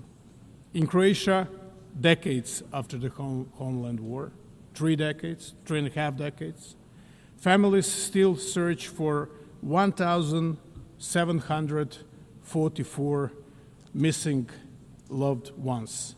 Not bodies, not just numbers, but human souls, fathers, sons, grandchildren still missing, unaccounted for. As co-chair of the Global Alliance for the Missing, Croatia draws on its painful experience to raise global visibility of this issue, share good practices, and strengthen cooperation, survivor-centered justice enshrined in our laws in Croatia, and we encourage the others to follow this path. We also share the Croatian model for searching for the missing. It rests on an effective interdepartmental cooperation and a comprehensive, transparent approach without discrimination, consistent with the highest international standards, of whom some are set by us. With this in mind, Croatia is proud to host later today a high-level side event on missing persons in armed conflict, dedicated to advancing the search for answers. Another legacy of the homeland war is the issue of landmines. Croatia has been active in promoting the Human Rights Council's first resolution on landmines, adopted by consensus on April 4th, International Mine Action Day. The resolution reaffirms the treaty banning anti-personnel mines and sends a clear message.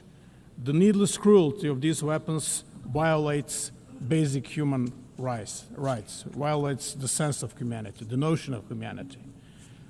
The togetherness which is promoted throughout this debate especially means inclusion of the most vulnerable. Therefore, Croatia is proud to have led the initiative resulting in consensus adoption of an impressive 99 member states co-sponsoring the General Assembly resolution declaring the June 27th as the International Day of Deaf Blindness. Peace and security are inseparable from development and human rights.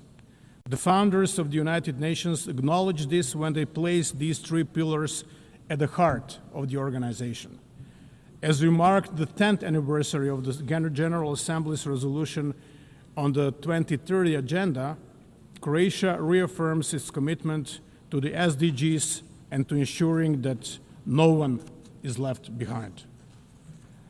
We are grateful to member states for their support in electing Croatia to the UN Economic and Social Council for the 2026-2028 term. Our priorities will include accelerating the 2030 agenda, preparing momentum for the 2027 SDG Summit and the agenda beyond 2030, and strengthening links between humanitarian, development, and peace efforts. At home, in Croatia, sustainable development is fully embedded in our national planning. Croatia's National Development Strategy 2030 is closely aligned with the SDGs, placing us among leading global performers. We reaffirm our commitment to progress made at SOP meetings, including the landmark SOP 28 agreement to begin phasing out fossil fuels. COP 29 in Baku, Azerbaijan, must deliver a new quantified climate finance goal, and COP 30 in Belém must raise ambition, advanced fossil fuel transition, and scale up climate finance. Croatia supports a credible climate finance roadmap. The triple planetary crisis also threatens global public health. Croatia endorses the One Health approach, recognizing the interdependence of human, animal, and the environmental health. We welcome adoption of the pandemic agreement at the 78th World Health Assembly earlier this year. As a Mediterranean nation, Croatia knows that healthy seas are both a national imperative and a global responsibility. We remain committed to multilateral ocean protection under the United Nations Convention on the Law of the Seas. We welcome the outcome of the third UN Ocean Conference in Nice, France, have ratified the BBNG agreement, and urge others to do so without unnecessary delay. Croatia's contribution to development cooperation and humanitarian aid continue to grow. Since 2011, we have steadily increased our support, reaching record levels in 2023. We share lessons from our own recovery, from democratic transition to mine action and veteran reintegration. In Ukraine, our expertise in humanitarian demining is particularly valued, making us one of the leading contributors relative to GDP. Our support extends far beyond our neighborhood, reaching whole Southeast Europe, the eastern and southern neighborhoods, and Africa. Excellencies, fundamental changes we are witnessing in our world are not mere historical echo, but an all-encompassing global transformation. We are at a defining moment of an era to come. Emerging technologies are reshaping every aspect of society: how we live, how we trade, and how we defend ourselves. Drones are a clear example. They did not only increase the lethality of war, they changed its economics. They showed us that assumptions we held only a decade ago about defense and deterrence are already outdated, total bygones. This disruption brings danger, but also opportunity. New tools can be misused by hostile actors, spreading instability and lowering the threshold for conflict. But the same tools, used responsibly, can strengthen our defenses, improve disaster response, and drive economic growth. Artificial intelligence, cyber capabilities, space technologies, robotics, each can be a threat or a solution. The choice is ours. We need to rethink security, not only nationally but globally. Rules, safeguards, and cooperation must keep pace with innovation. If they do not, we risk instability and peril. But if they do, these technologies can become engines of resilience and stability. The task is urgent. The world must act with clarity, not hesitation. Emerging technologies are not tomorrow's challenge. They are today's reality. And how we choose to guide them will define not just the future of defense, but the future of peace. Reforming the United Nations is an existential necessity. At 80, the UN must adapt to stay relevant and effective. We welcome the Secretary General's UN 80 initiative as an opportunity not only to celebrate achievements, but also to reform and revitalize the organization. Security Council remains essential. Its reform is at the fundamental. The Council must become more inclusive, effective, transparent, and accountable. Croatia supports comprehensive reform, including enlargement in both categories of membership and stronger representation of unrepresented regions, in particular Africa. The financial stability of the UN is also vital. All member states must pay their due, their contributions, in full, on time, and without conditions. Without predictable financing, mandates fail and trust weakens. The upcoming peace-building architecture review offers another chance to turn commitments into action. Croatia will contribute actively, emphasizing prevention, coherence, and strong links between peace, development, and human rights. We welcome the decision to provide assessed contributions for the Peace-Building Fund from 2025, but needs still outpace resources. Mr. Vice President, Your Excellencies, ladies and gentlemen, The UN does not exist for itself, but to serve humanity, to save and improve lives, protect dignity and freedoms, and advance peace, security, and sustainable development. On its 80th anniversary, we have a duty to leave to future generations a UN system that is stronger, not weaker. Croatia will continue to defend the principles of the Charter and international law, not rules-based order, to support multilateral solutions, and to build partnerships rooted in respect and responsibility. The world is not short of strategies and grand ideas, reports, or debates. What it lacks is political courage and determination. Let us find that courage together and prove that multilateralism can meet this moment and rise to the challenges of our times. Thank you so much.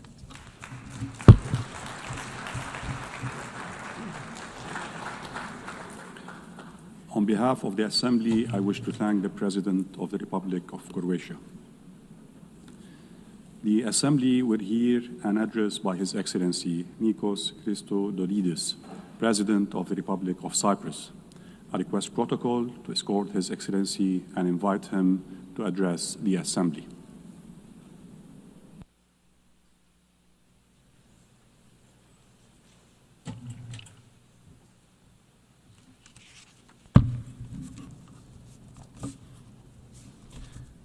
Mr. President, Your Excellencies, we stand at the brink of a precipice.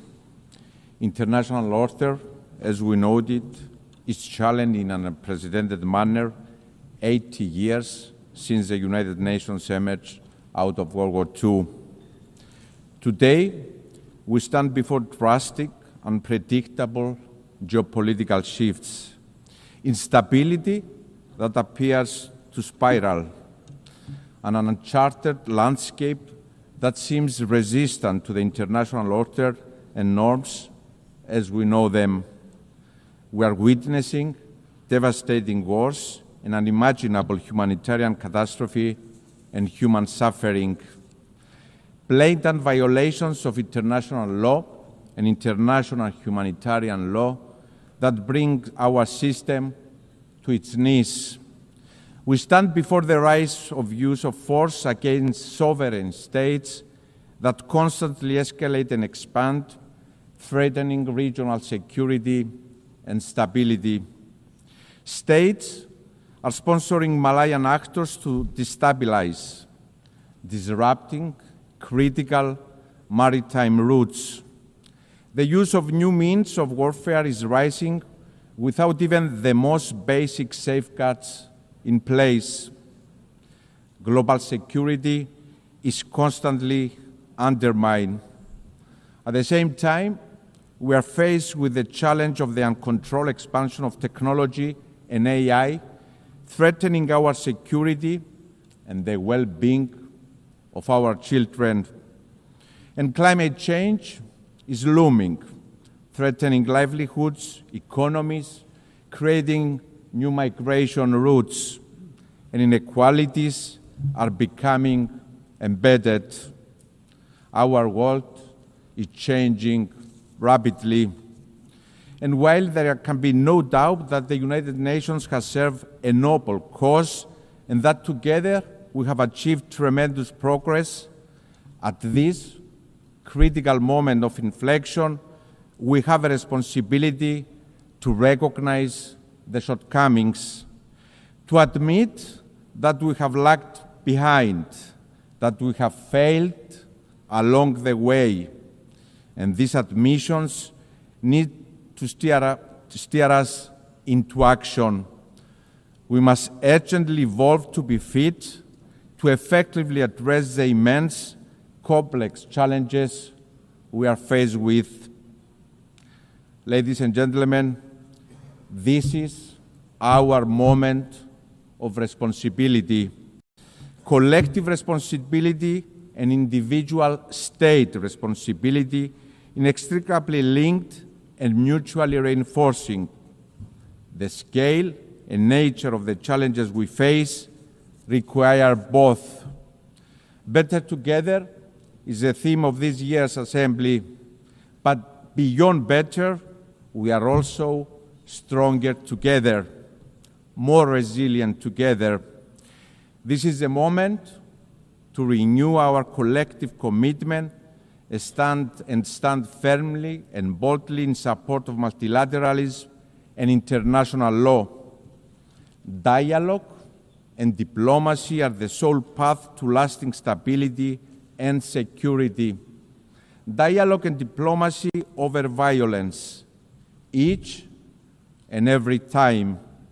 And most importantly, this is the moment to transform pledges into bold action, into change. Ladies and gentlemen, history will look back to this moment in time, and it will be unforgiving. It will judge us all, not by the declaratory statements we pronounce, but by the change we enable. We will be judged by the change we become as states, as governments, as leaders that have been elected by our citizens to deliver. Your Excellencies, my country, Cyprus, walks this path of responsibility, and it stands ready to step up further, to assume even more its role as an enabler of security and stability in the Eastern Mediterranean and the greater Middle East, as a driver of cooperation underpinned by a vision of strength through partnership with like-minded countries and a safe harbor in turbulent waters, determined to transform our geography in a complex region into a blessing by building on our long-standing historical ties with our neighbors that are anchored on trust, mutual respect, and cooperation, always part of the solution to the region's challenges as a credible, reliable, responsible partner. We have proven this time and time again. Cyprus will always be a stable, trustworthy, safe harbor.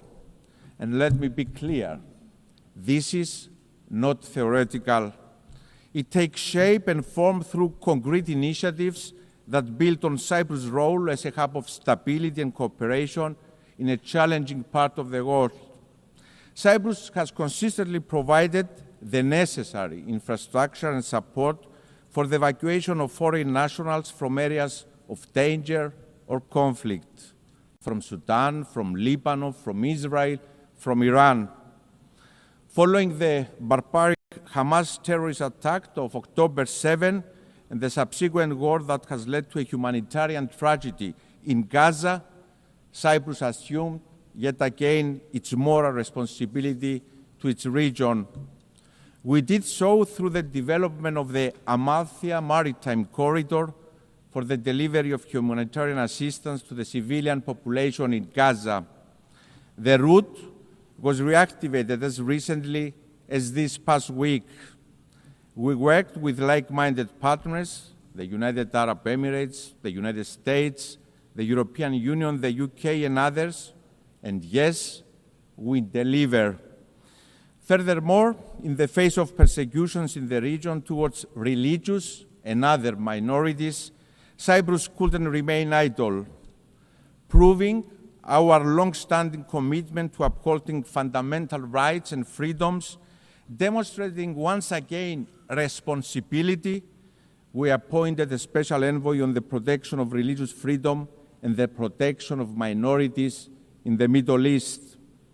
At the same time, my country has responded to the calls of our neighbors for assistance in the face of fires, sending our brave firefighters as reinforcement, and our neighbors have reciprocated. Also, as a part of our regional responsibility in addressing climate change, Cyprus and Jordan's proposed initiative for a European firefighting hub in Cyprus, covering our region, is now in the path of implementation by the European Union. and the aforementioned example, dear friends, are only a snapshot of Cyprus's active, tangible responsibility. And I'm very proud that my country walks this path of responsibility, and we are determined to expand it, always part of the solution and never part of the problem. Your Excellencies, Cyprus stands ready to assume its regional responsibility also in the context of bringing an end to the war in Gaza, and given our proximity, to play a role in its reconstruction. Let me be clear, there are no substitutes for peace. This war must end. A first necessary step is the immediate ceasefire in Gaza, and I really hope that President Trump's initiative has a positive outcome. At the same time, the humanitarian catastrophe must be alleviated. This means unhindered flow of aid in Gaza. The displacement must also end. International humanitarian law must be respected. We also call with the same fervor for the immediate release of all hostages.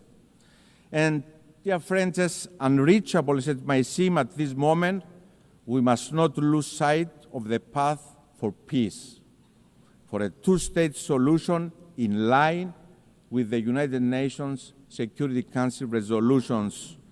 We have a responsibility to continue our work for a future in which Israel and Palestine live side by side in conditions of lasting security and peace. And we must be clear and unequivocal that Hamas, a terrorist organization, has no place in such a future. Your Excellencies, as part of our responsibility, my country will assume the rotating presidency of the Council of the European Union in January of 2026. The European Union that has evolved into an unprecedented political union embodying the essence of multilateralism anchored on respect for the UN Charter. It is a project of collective responsibility that delivers a unifying force of stability, security, and prosperity. And the European Union presidency is yet another moment of responsibility for Cyprus. Europe's heart will beat for 6 months from the Union's last divided member state under occupation since the 1974 Turkish invasion. We will exercise our responsibility fully aware of what is at stake. An imperative need to deliver stronger multilateralism, more integration, and more cooperation between Europe and the world. To deliver a stronger, more secure, more autonomous European Union, committed to supporting partners focusing also on the Eastern Mediterranean and the greater Middle East, supporting and investing in strategic partners that are pillars of stability in the region, such as Egypt and Jordan, working together with our Lebanese partners to ensure long-lasting stability in the country, working to ensure stability in Syria, inclusivity, respect to religious freedoms, and of course protection of minorities, assuming more responsibility as a union for our security, but also for our neighborhood. Ladies and gentlemen, Cyprus will assume another role of responsibility for the first time in its history as a member of the Human Rights Council for the period 2025-27. It is in the same spirit that we also proudly presented our candidature for the presidency of the 81st session of the UN General Assembly. As a member state that embodies and embraces the principles of multilateralism, inclusivity, bridge building, and of course responsibility. Mr. President, Your Excellencies, the Russian aggression against Ukraine in violation of the UN Charter must serve as a wake-up call. As we condemn the use of force against a sovereign nation, the killing of civilians, the forced disappearance of children, the destruction and displacement, we have an obligation to remember. We must collectively act against aggressors, no matter who they are. Appeasing the aggressor never yields results, and history demonstrates this very clearly. Each time we turn a blind eye to violation of territorial integrity and sovereignty of states anywhere in the world, we create space and opportunity for the next aggressor. And this time, it can be bordering your country. In 2022, Russia invaded a sovereign nation, Ukraine, violating the UN Charter. In 1974, Turkey invaded a sovereign nation, Cyprus, violating the UN Charter. The violation is equal: the suffering, the invasion, and the occupation. My country, Cyprus, is under Turkish occupation for 51 years. Tens of thousands displaced, women raped, destruction of cultural and religious heritage, the fenced town of Varosha held hostage by Turkey, awaiting for its lawful inhabitants to return as the relevant UN Security Council resolutions have prescribed for Turkey to allow. A policy of illegal settlements to change the demographic character of the country.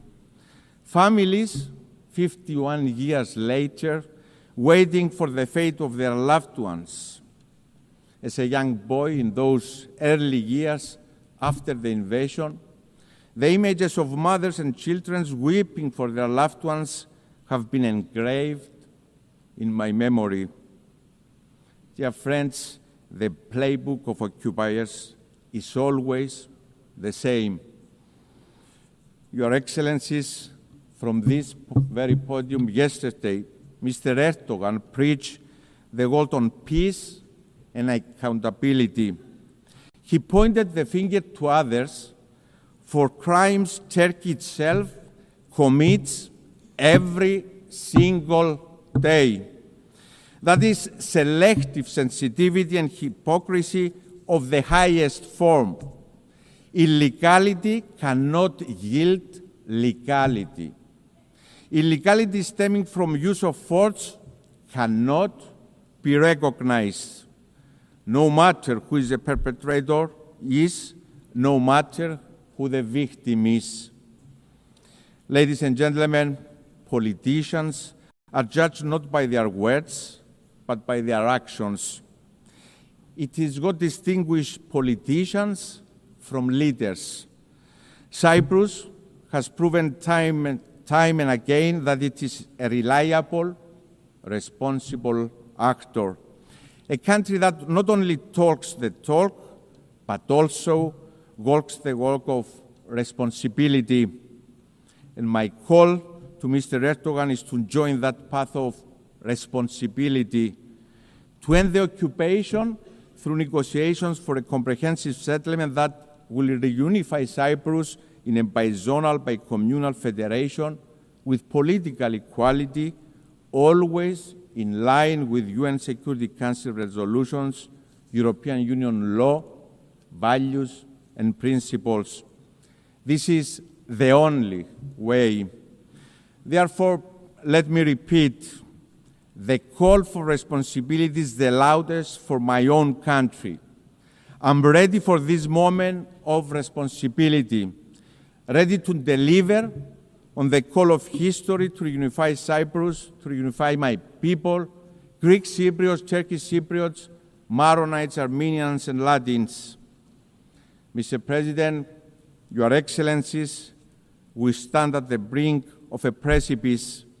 And while the impulse may be to shrink away from the immense responsibility we inherited from the visionaries who stood here 80 years ago, now is the moment for us to assume our responsibility collectively and individually as states.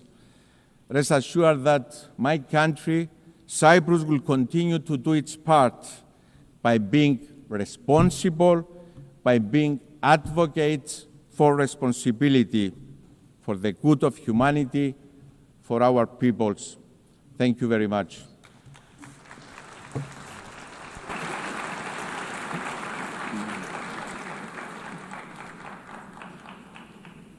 On behalf of the Assembly, I wish to thank the President of the Republic of Cyprus. The Assembly will hear an address by His Excellency Alexander Stubb, President of the Republic of Finland. I request protocol to escort His Excellency and invite him to address the Assembly.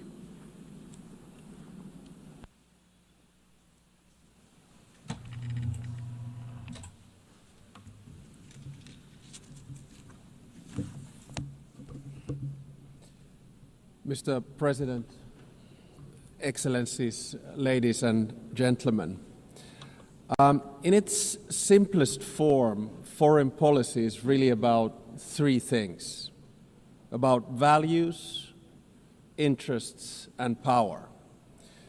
I come from a relatively small country, Finland, and our toolkit is mainly about two of those three things. It's about values and interests. Power, hard or soft, is usually the luxury of bigger players. The power of smaller country arises from its capacity to cooperate with others. Smart diplomacy gives smaller player at least relative influence. The UN is, of course, case in point. Big players have power through their permanent membership in the UN Security Council. But we, the smaller players, can influence the ebb and flow of international relations by being active in the corridors of diplomacy. Now, most of the speeches that we've heard here today have highlighted the fact that the world order, balance, and dynamics are changing, much like they did after World War II when the UN was founded. I actually think that the post-Cold War order is over, but we don't know what the new order is going to look like. It will take at least 5 to 10 years for things to settle. And my message to this Assembly today is that regardless of the size, each and every member state of the United Nations has agency, a say in how the new world order will look like. It is important that we all use this power wisely and responsibly. Now, I fully appreciate that our interests differ, depending on our geographical location, history, state of development, or culture. But fundamental values are something we should all share. We have commonly defined some of the most essential of them in the UN Charter. Today, I want to do two things. First, analyze where we are, and second, give my proposals on what we might want to do together. To understand what's currently happening in the world, I'd like to raise three different but yet related developments. First, it seems to me that there's a growing tension between multilateralism, in other words, an order based on the rule of law, and those that speak the language of multipolarity or transactionalism. So difference between multilateralism and multipolarity. Now, I can understand the temptation and the rationale of the proponents of multipolarity and transactionalism. But can they solve the world's biggest challenges, such as climate change or sustainable development? Today, I see many states, both big and small, pursuing transactional or multivectoral foreign policies. In essence, their aim is to diversify their relations with multiple actors rather than aligning with any one particular bloc. Now, this can be opportunistic, but it may also be justified and reasonable. This depends on political choices. A transactional or multivectoral foreign policy is dominated by interests. Interests drive practical choices of states, and this is entirely legitimate. This kind of foreign policy is based on a realistic understanding of power. Power defines the limits of what is possible for each state. However, values should actually underpin everything we do. Even transactional or multivectoral foreign policy should rest on a score of fundamental values. Without them, foreign policy will ultimately run into a wall. If you set aside values for unhindered pursuit of power and interests, you will eventually find before you the very same problems you wanted to overlook. Second, the balance of power in the New World Order is shifting towards the South and the East. Many countries, especially in Africa, Asia, Latin America, are becoming or have become key players in determining the direction of the New World Order. To put it simply, they have both agency and power. They are not only an expanding economic force, but their demographic growth is inexorable. This will also turn them into a political and cultural force. It will yield them both hard power and soft power, and they will use it to promote their interests as they should.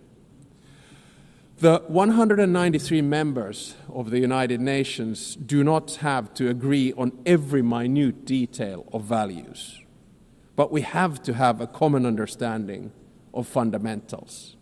They include the sovereignty and territorial integrity of states. They include the prohibition of the use of force and the respect for human rights and fundamental freedoms. These values are the building blocks of who we are and what we stand for as the United Nations. The broad international community has overwhelmingly an interest to uphold them. Let me be clear. Russia has no right to continue its aggression on Ukraine.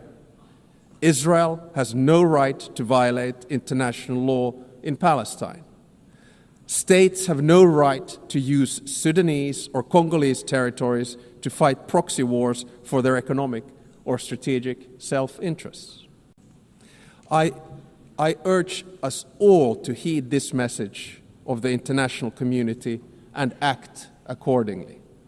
War is always a failure of humanity. It is a collective failure of our fundamental values. It is a failure of us as human beings.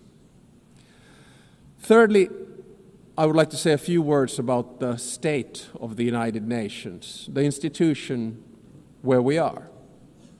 The UN was created to maintain and promote peace, stability, development, and friendly relations among nations. In order to achieve this, the balance between the three elements was required. The power at the highest level was represented by the UN Security Council.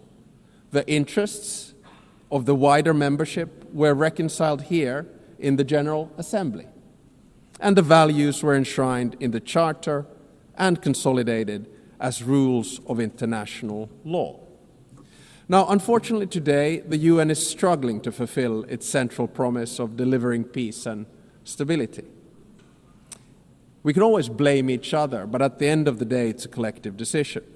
Countries have increasingly taken the liberty to break the rules of international law and to use force against other people's territories and suppress other nations.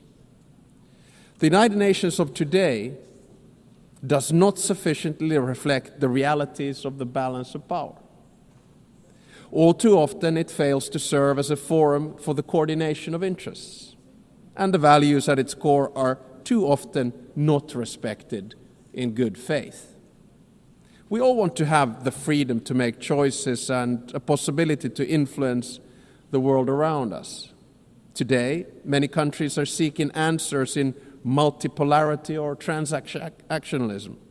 If the UN fails to deliver, this trend will accelerate. So, let me sum up in the terms of the three pillars: values, interests, and power. Our values can divide us. Fundamentally, however, they should unite us around the basic principles of humanity, the rule of law, and the prohibition of aggression. Our interests differ, and it's only right that we promote them. However, our choices have consequences. Opportunism will eventually be forced to confront the problems it tried to ignore. Power will constantly seek a new balance. We must adapt to change. Nevertheless, we should not allow the rise of hard power to blind us. The power of legitimacy, integrity, and rules will remain strong. So let me get to my second part, from the situation to possible solutions or things that we could do together. Never before in history has humankind had such means of innovations at its disposal to solve the world's most pressing problems. However, the current direction is wrong in so many ways. There are more wars than at any time since World War II. The world is becoming increasingly divided. And so are our societies, and the measures to deal with climate change and sustainable development are lagging behind. In different parts of the world, we're witnessing immense civilian suffering and blatant disrespect for humanitarian principles. For me as a Finn, Russia's war of aggression in Ukraine not only reminds me of our past, but is directly linked to the security of the part of the world where I live. On the other hand, there is aggression and total disregard for civilian life, and an attempt to undermine the fundamental principles on which the international order is based. On the other hand, there's a bastion of freedom that is defending its right to exist and to make its own choices. The battle for what consequences we will draw from this aggression is not yet over. Recently, there's been serious attempts at diplomatic solutions of the war on the initiative of the United States. There are no perfect solutions to wars. At the same time, we know that any decision made in these matters will have far-reaching consequences in Ukraine and beyond. There can hardly be a stronger unifying interest among the UN's broad membership than our opposition to the wars of conquest. Aggression must not be rewarded. Accountability for the most serious international crimes must be pursued. In the Middle East, civilians in Gaza are experiencing immense suffering. The deepening humanitarian crisis has reached unbearable levels and represents a failure of the international system. At the same time, Hamas continues to hold the hostages it has taken, and many have already lost their lives. An immediate ceasefire is needed in Gaza. That has been reiterated from this podium many times today and yesterday. Humanitarian aid must be granted safe and unhindered access. The hostages must be released. I commend the efforts led by France and Saudi Arabia to advance the two-state solution. The negotiations must meet the Israeli and Palestinian security needs and Palestinian right to self-determination, its legitimate aspiration for statehood and sovereignty. The occupation that began in 1967 must end, and all permanent status issues must be resolved. Correspondingly, the countries that have not recognized Israel must do so. At the same time, the international community must support and strengthen the Palestinian Authority for it to govern the entire Palestinian territory effectively. This is the only viable option for achieving a two-state solution. A stable Palestine will also significantly benefit the security of Israel. In many parts of the world, conflicts are raging, causing immense suffering locally, instability regionally, and reverberations globally. We've witnessed particularly brutal violence in Sudan, in the Democratic Republic of Congo, in Haiti, Myanmar, and Mali, among others. Civilian populations continue to face famine and displacement at a large scale. And sometimes I feel that we end up looking at conflicts only that are near to us. But I think the job of the UN is to look at all of them with equal determination. I praise all those who, in good faith, continue to work for peace despite the daunting task. In June, a peace agreement was reached for the conflict in the Eastern Democratic Republic of Congo. The true test, like with all peace agreements, lies in its implementation. Does it stick? There's a humanitarian crisis of alarming proportions that compels us, all of us, to respond. Peace processes should not be transactional. They must be guided by international law. All countries and stakeholders in the region must be engaged and committed to achieve sustainable peace. The presence and involvement of the UN is essential. I would also like to stress the crucial work carried out by journalists amid conflicts and in other difficult circumstances.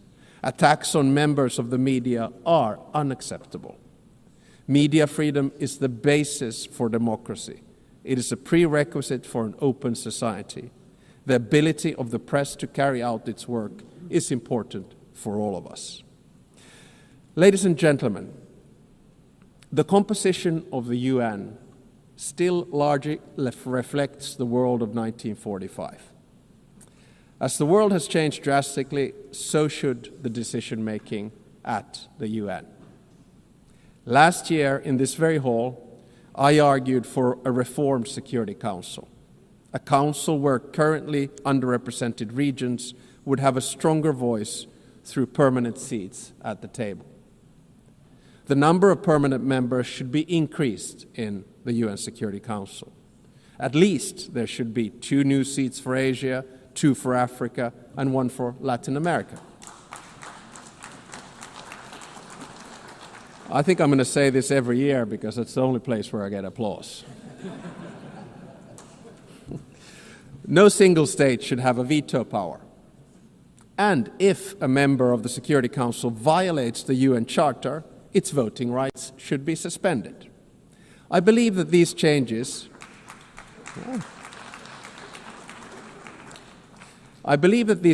at the top of the UN are necessary in order to maintain the UN's central role in international relations.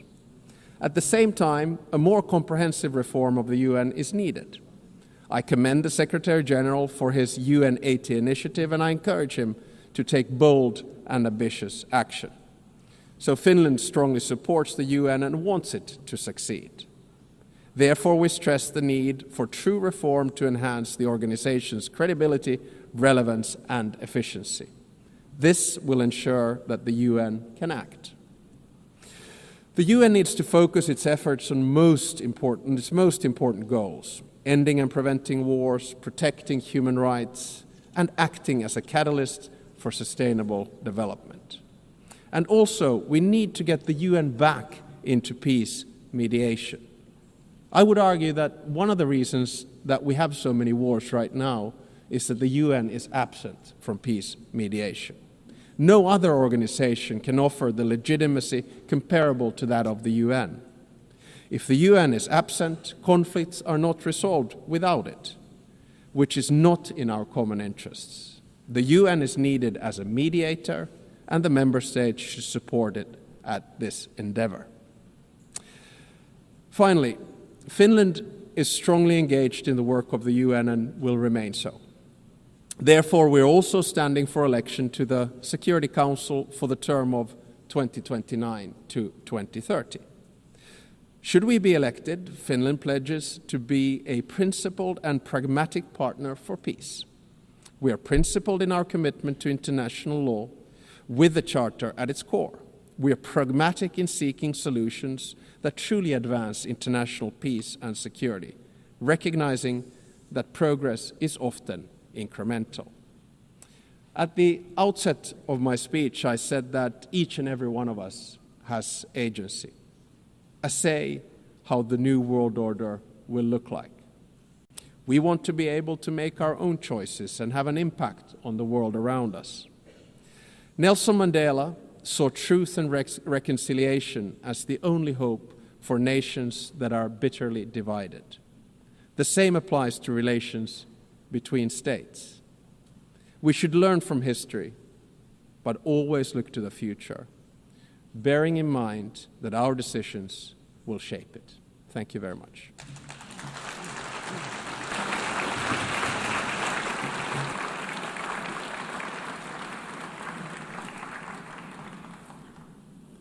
On behalf of the Assembly, I wish to thank the President of the Republic of Finland.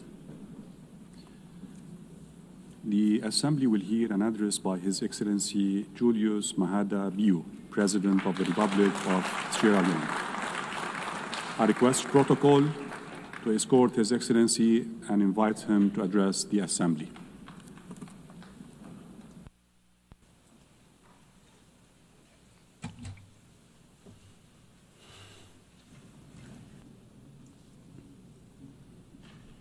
President of the General Assembly, the Secretary General, Excellencies, distinguished ladies and gentlemen, I congratulate Her Excellency Annalena Baerbock on her election as President of the General Assembly to lead this historic 80th session of the General Assembly. I thank her predecessor, His Excellency Fillmore Young, for his distinguished leadership during the 79th session. I commend the Secretary General, Antonio Guterres, for his steadfast commitment to the ideas of the United Nations during these increasingly turbulent times. Madam President, it's both an honor and a solemn responsibility to address this Assembly on the 80th anniversary of the United Nations. This Assembly is not just ceremonial. It is a call for the world's conscience to act with unity, determination, and vision. Our theme, Better Together, 80 years and more for peace, development, and human rights, both celebrates and summons. It reminds us that cooperation delivers progress. It also demands that we reimagine multilateralism so that peace, dignity, and equality are not promises on paper, but realities in the lives of people.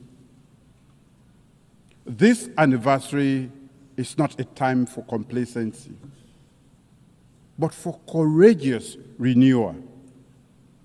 Today, we face deepening inequalities, climate crises, geopolitical fragmentation, technological disruptions, and entrenched conflict. No nation can meet these challenges alone.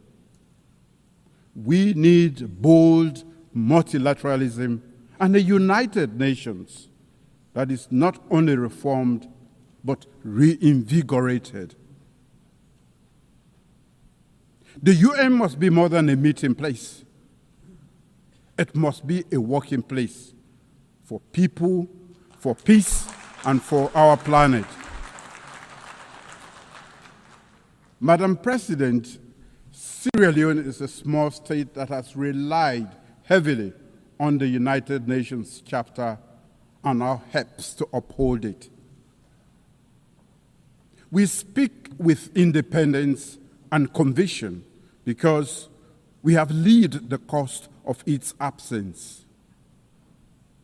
I also serve as chair of ECOWAS Authority of Heads of State and Government and coordinator of the African Union Committee of 10 Heads of State and Government on Security Council Reform, C10. For both myself and the people of Sierra Leone, these roles are not just titles, they are responsibilities. They reflect Sierra Leone's conviction that principled multilateralism is the surest defense of law, equity, and peace. Since 1945, the Charter's promise of sovereign equality, non-aggression, and human dignity have been the bedrock of small states like ours. In 1961, when Sierra Leone first addressed this assembly, our founding Prime Minister, Sir Milton Magai, pledged that our voice would be independent and principled, guided not by bitterness, but by conviction. That pledge remains our compass. We stand for justice and equality. We uphold the rights of all people to self-determination. We speak truth. We speak truth to power and act in defense of humanity and the rule of law. Small states are not inherently small. Our sovereignty is equal and our responsibilities are the same. Leadership is not the loudest voice in the room. It is the clearest voice for justice. Madam President, our current term on the UN Security Council has deepened these convictions. Guided by the Charter, we have championed peace through dialogue, upheld international law, and promoted prevention as the first duty of collective security. We have supported efforts to stabilize Eastern Democratic Republic of Congo, de-escalated tensions in the Middle East, and supported political transition in Lebanon and Syria for peace and stability.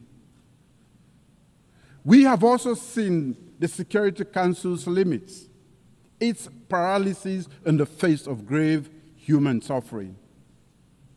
Nowhere has this failure been heart-wrenching than in Gaza.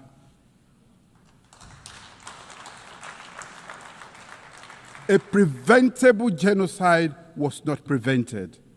Mass starvation that could have been avoided was not avoided.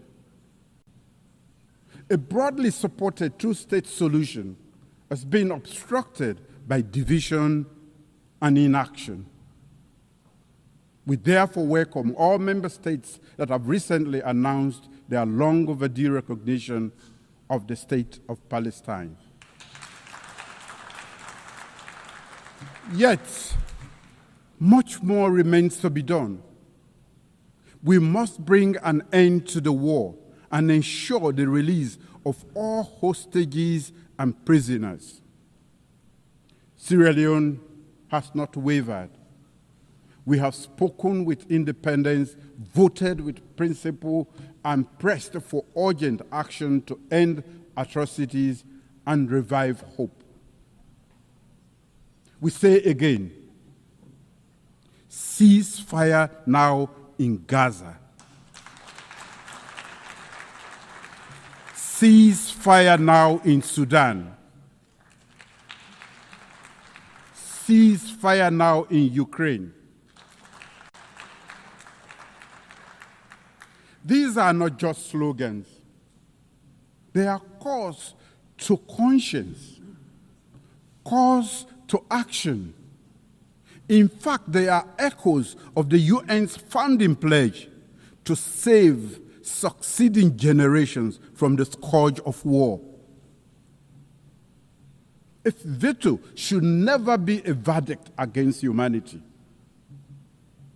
Madam President, across the world, the UN's authority and legitimacy are being tested.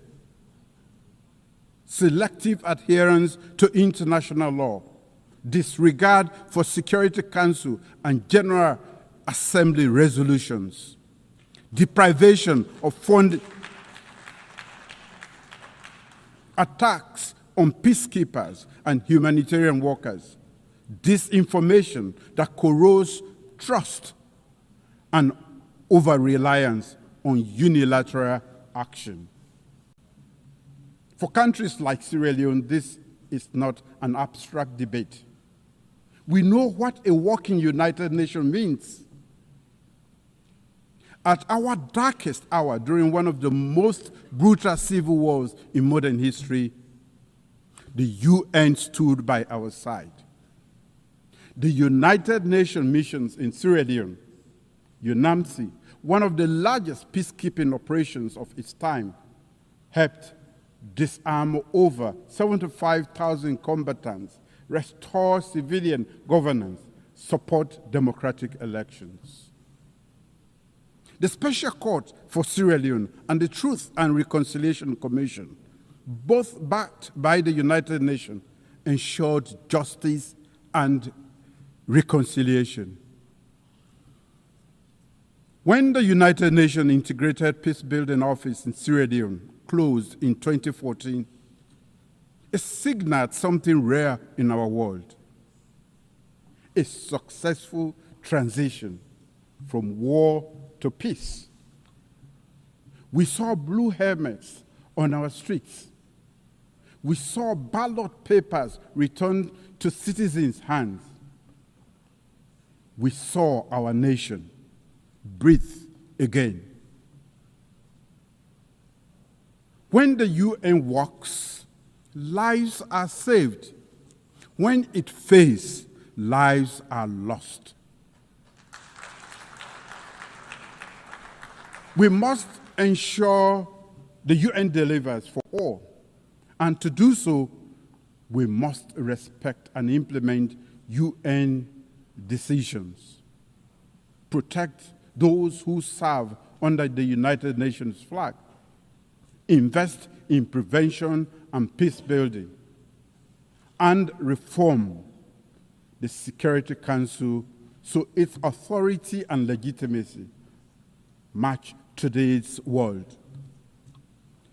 The United Nations cannot protect vulnerable people if it cannot protect its own authority.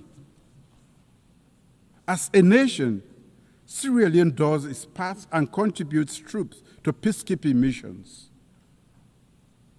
We serve as elected Security Council member and offer our experience in peace building to the world.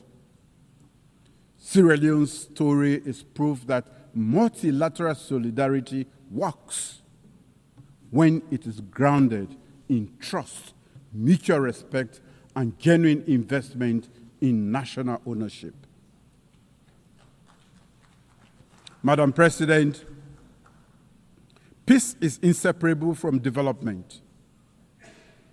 In Sierra Leone, our medium-term national development aligned with the SDGs and the African Union's Agenda 2063 prioritizes people-centered growth. We are transforming our agricultural sector to ensure food security. We are investing in a digital economy that fosters inclusion and innovation. We are deepening investment in human capital development through free quality education and in healthcare, particularly maternal and child health. We are expanding renewable energy to support industrialization and climate resilience.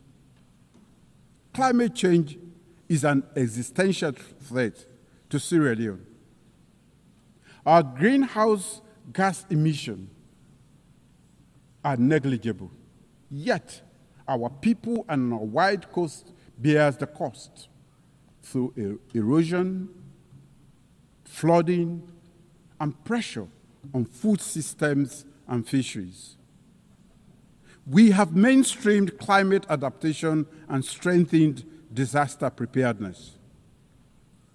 In fulfillment of the commitment made at the Third United Nations Oceans Conference, Sierra Leone has ratified the Biodiversity Beyond National Jurisdiction Treaty, BBNG. As the 60th state to deposit its instrument of ratification, Sierra Leone is proud of the collective endeavor to trigger the entry into force of the BBNG Treaty, a historic milestone for multilateralism and the collective stewardship of our ocean commons. We urge all countries to do the same, so the high seas and areas are governed by common good. Climate justice is not charity. It is a legal and moral responsibility. If the poorest are left to pay the highest climate price, there is no justice. Developed nations must honor their commitments, $100 billion per year in climate finance, technology transfer, and capacity building. We welcome the International Court of Justice advisory opinion on climate change, affirming states' obligation to prevent environmental harm and to protect future generations. In that spirit, Sierra Leone is proud to present the candidature of Professor Dr. Charles Cherno Jallo to the International Court of Justice, a distinguished jurist and tireless advocate for the rule of law. We respectfully solicit the support of all member states in the November 12 elections this year. Madam President, as chair of the ECOWAS Authority of Heads of State and Government, I proudly note our community's 50th anniversary. For 5 decades, ECOWAS has embodied regional integration and collective security, often acting decisively when others hesitated. ECOWAS moved early in Sierra Leone's peace process before and alongside the UN to end our civil war. It has done so in Liberia, the Gambia, and elsewhere to defend democracy and stabilize the region. These are African solutions to African challenges, open to global partnerships anchored in regional legitimacy and trust. Partnership with Africa must move from promise to practice. As chair of the ECOWAS Authority, I recently embarked on a regional tour, including a second visit to Burkina Faso in 2 years. This was to demonstrate solidarity and build trust between ECOWAS member states and the Alliance of Sahelian States. I commend the leadership of Burkina Faso for its willingness to engage and I look forward to continued dialogue with the leadership of both Mali and Niger. In my role as chair of the ECOWAS Authority, I have placed emphasis on advancing and safeguarding democratic governance with a strong commitment to upholding constitutional order and reflecting the people's will, countering terrorism and strengthening our regional security architecture, including operationalizing the ECOWAS standby force and implementing counterterrorism strategies, enhancing economic integration by promoting trade, liberalization, developing cross-border infrastructure, and advancing towards a common ECOWAS currency, strengthening the credibility of institutions through reforms that promote transparency, efficiency, and service focused on citizens. We urge the United Nations to deepen its partnership with ECOWAS and other African regional mechanisms in the spirit of Chapter 8 of the United Nations Charter. Africa is not a problem to be solved. Africa is a partner to be empowered. Madam President, during Sierra Leone's tenure as elected member of the Security Council 2024-2025, we have highlighted the urgent security challenges in West Africa and the Sahel, where terrorism and violent extremism transcends borders and destabilize the entire region.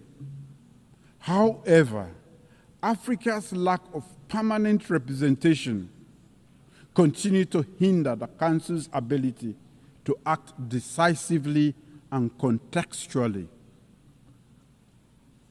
We have advocated for a comprehensive approach to counterterrorism in the Sahel, linking security with development, governance reforms, and regional cooperation, and strengthening the UN-AU-ECOWAS partnership. Too often, however, the Council's response has been hindered by narrow geopolitical interests, delaying action that could have saved lives. Our experience confirms a clear truth. Lasting peace requires inclusivity, ownership, and legitimacy. The Council's structural imbalance undermines its credibility and must be addressed to ensure the safeguarding of collective security. Madam President, in my capacity as coordinator of the African Union Committee of 10 on Security Council reforms, I speak on behalf of a continent still excluded from the permanent representation on the Council. Africa, home to 1.4 billion people and the largest regional bloc in the United Nations, still has no permanent seat. This is unjust and untenable.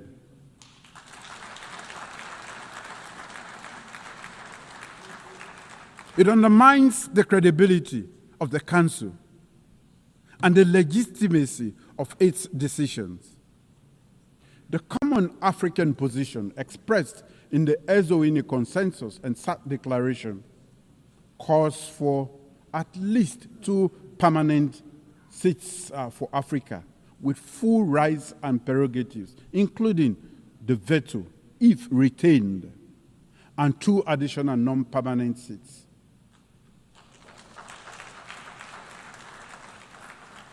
This is not a request. It is a demand for equity.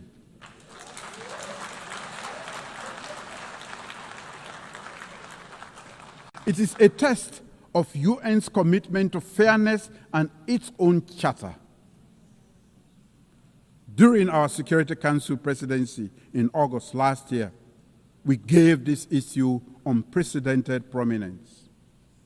As we mark the 80th anniversary of the United Nations and the 20th anniversary of the Estonia Consensus and SAT Declaration, let this be the moment that the international community answers Africa's call.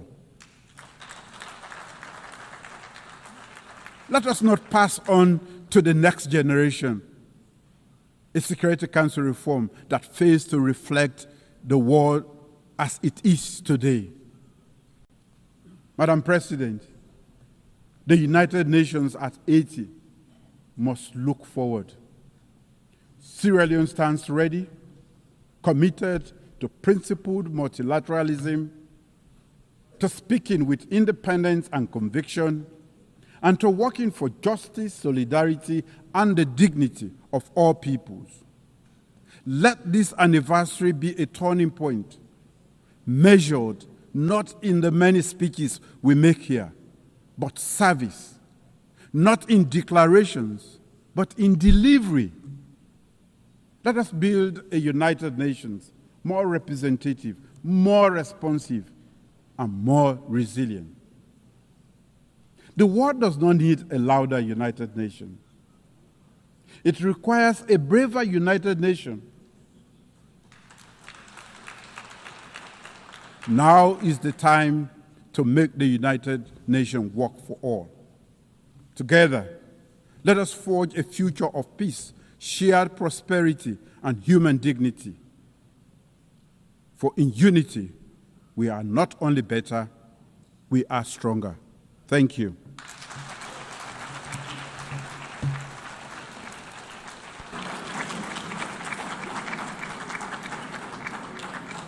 On behalf of the Assembly, I wish to thank the President of the Republic of Sierra Leone. We have heard the last speaker in the general debate for this meeting. The next plenary meeting to continue with the general debate will begin at 3:30 p.m. At 3 p.m. The meeting is adjourned.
The 7th plenary meeting of the General Assembly is called to order.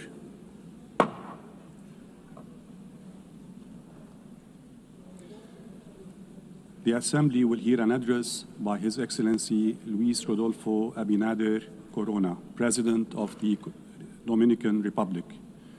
I request protocol to escort His Excellency and invite him to address the Assembly.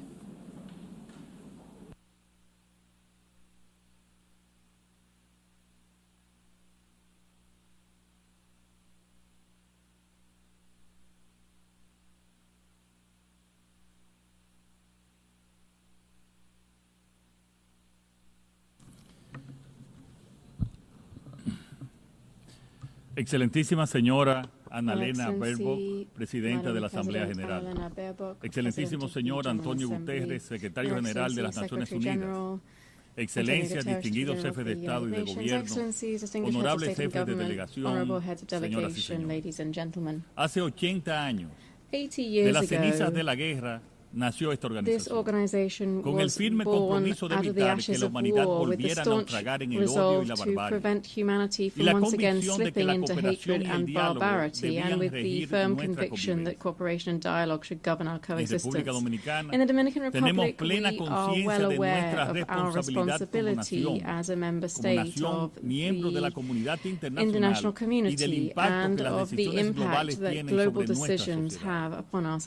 Por eso, exigimos con convicción un orden internacional más justo y donde el desarrollo de uno no signifique el sacrificio de otro. Vivimos un momento de alta complejidad internacional, donde se combinan 5 fuerzas que agitan profundamente el destino de nuestro pueblo: la polarización política, el resurgimiento del proteccionismo comercial, la revolución tecnológica, el cambio climático y la competencia geopolítica.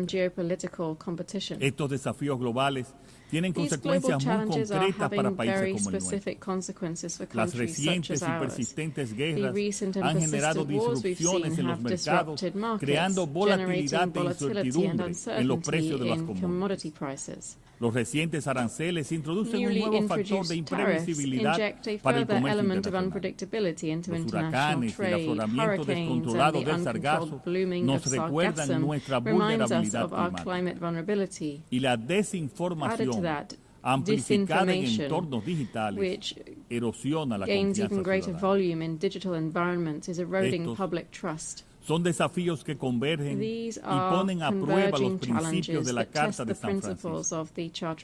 La clave para asumirlos fue enunciada por Franklin Delano Roosevelt. La verdadera salvaguardia de la paz solo puede encontrarse en la cooperación basada en la justicia económica y social. Ante este panorama, República Dominicana reafirma su fe en el mandato fundacional de la Organización de las Naciones Unidas, en sus principios y valores, no como opciones secundarias, sino como las únicas vías para preservar la paz y la dignidad humana. Celebramos el lema que hoy nos convoca: mejor juntos, 80 años y más por la paz, el desarrollo y los derechos humanos.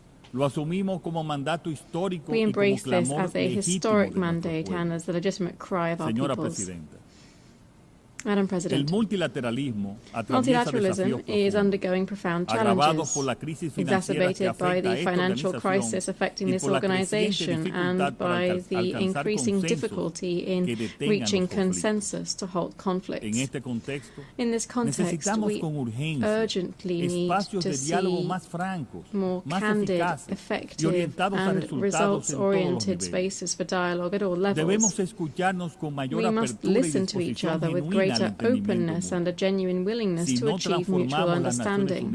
If we fail to transform the United Nations, we risk it falling into irrelevance, and this would be a disaster that we must not allow. The UN 80 initiative provides an historic opportunity to revitalize mandates, renew structures, and to restore effectiveness and credibility to this common house of nations. The Dominican Republic firmly supports this process. En los próximos meses, In the coming months, a new Secretary General must be chosen. It now falls to Latin America and the Caribbean to offer renewed leadership with the vision, independence and commitment demanded by our times.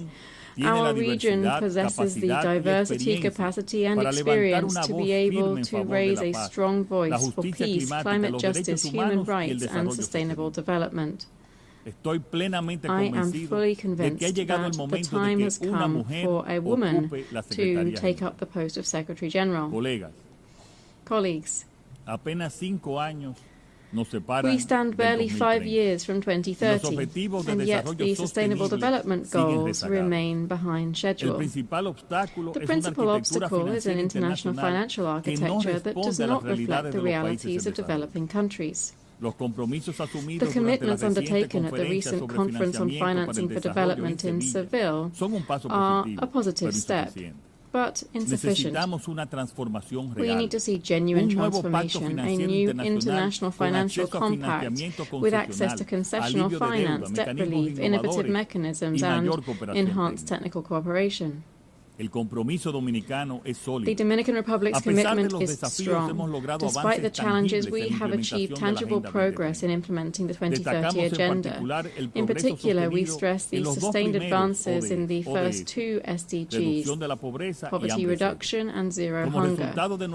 As a result of our social protection policies, boosting our agricultural production and increasing the minimum wage, we managed to reduce moderate levels of poverty from 25.8% in 2019 to 18.05% in the first quarter of 2025. At the same time, undernourishment fell from 8.6% in 2018 to 3.6% in 2025.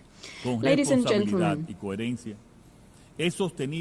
I have responsibly and consistently stated before this Assembly and in every relevant international forum that the multidimensional crisis in Haiti represents a serious threat to peace and security for the Dominican Republic and the region. Since 2021, we have clearly stated that the only solution for Haiti is consistent and sustained international action ensuring minimum conditions of security and opening the way to the broadest democratic and sovereign agreement among Haitians themselves. This neighboring country is experiencing an unprecedented human tragedy, extreme violence, institutional collapse, and territorial control by numerous criminal gangs terrorizing its population. These are groups that the Dominican and United States governments have designated as terrorist organizations and with which no negotiation is possible. In light of this reality, the Dominican Republic has mounted a sustained diplomatic offensive to achieve an effective international response.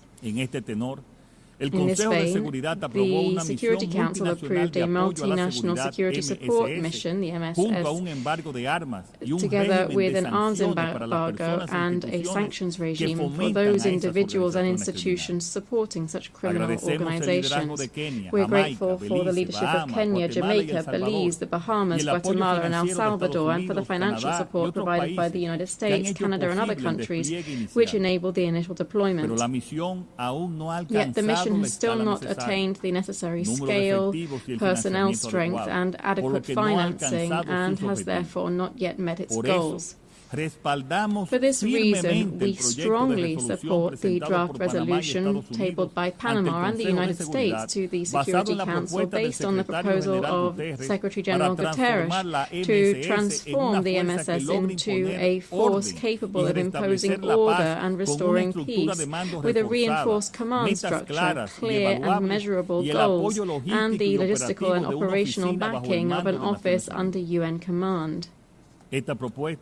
This proposal would establish a more robust presence with greater coordination, oversight and accountability standards in both human rights and operational performance. We issue an urgent appeal to the members of the Security Council, especially the 5 permanent members, to adopt this resolution without delay. We must bear in mind that the MSS's mandate expires on the 2nd of October. We are at a delicate transitional stage that calls for legitimacy for the mission's entire current contingent. The Dominican Republic calls for support for this request. We do so as we stand on the very brink of Haiti's collapse. We also appeal for political, financial, and operational backing from Latin America and the Caribbean for the mission in Haiti. This is a country in our region, one that demands shared responsibility as neighbors. It's important to make clear that the Dominican Republic will continue to protect its territorial integrity and to enforce its national migration regime. No state can be blamed for defending its borders nor for guaranteeing the security of its citizens. We cannot, nor we must not, bear alone the burden of a crisis that exceeds any national capacity. It is neither sustainable nor safe for anyone. Every day of inaction pushes the solution to the crisis further away. We must act now.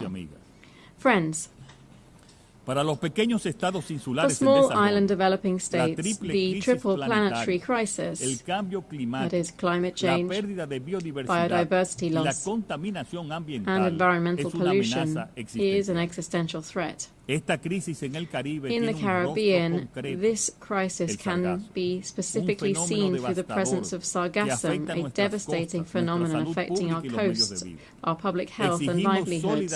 We demand solidarity and climate justice, translating into accessible finance, technology transfer and urgent action to protect our oceans.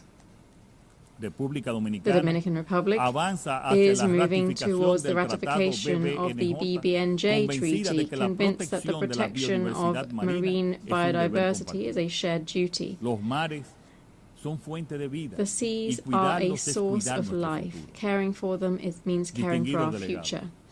Distinguished delegates, this 80th anniversary should not stand as a ritual of nostalgia, rather a resounding call to renew humanity's covenant with itself. Although we're not facing a world war, the world is hurting on multiple fronts, and uncertainty is spreading like a shadow. This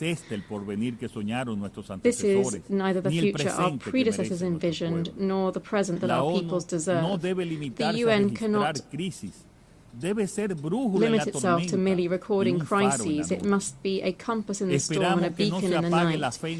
We must ensure that faith in dialogue and consensus, in the power of multilateralism and human dignity, and in progress that excludes no one, does not fade. Power without justice and progress without equity are nothing more than mirages. The world cannot remain a plan drawn by a house. A world would represent a horizon of shared prosperity. The Dominican Republic raises its voice to ensure hope and to summon action. Let peace not be a mere aspiration, but rather a collective decision. That is our cry. That is our dream. That must be our common pact. Thank you very much.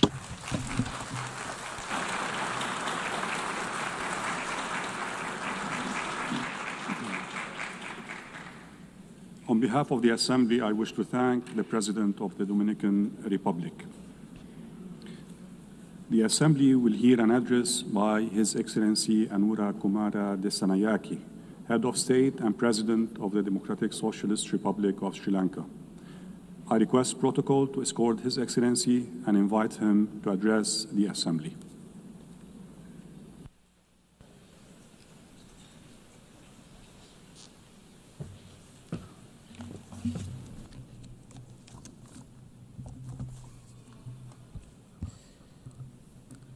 सभापतिमेनी गौरवनीय आराधितेनी संभावनीय नियोजितेनी Mr. General Secretary, लोके honored जाति नकर invitees, साधारण distinguished कल्पना delegates, सामक स्थापित cream सहा allow me, पवत्वागन यान Madam उदार आरमणु पेरदरी Annalena करें Babok, बिहिकर्मी सुविशेषी representing संविधानी the beautiful country आशीर्वाद of Germany, सभापतिने to begin my speech by offering my warmest congratulations to you on being elected the President of the 80th session of this organization, formed with the noble aim of bringing about a just and lasting peace peace among the nations of the world.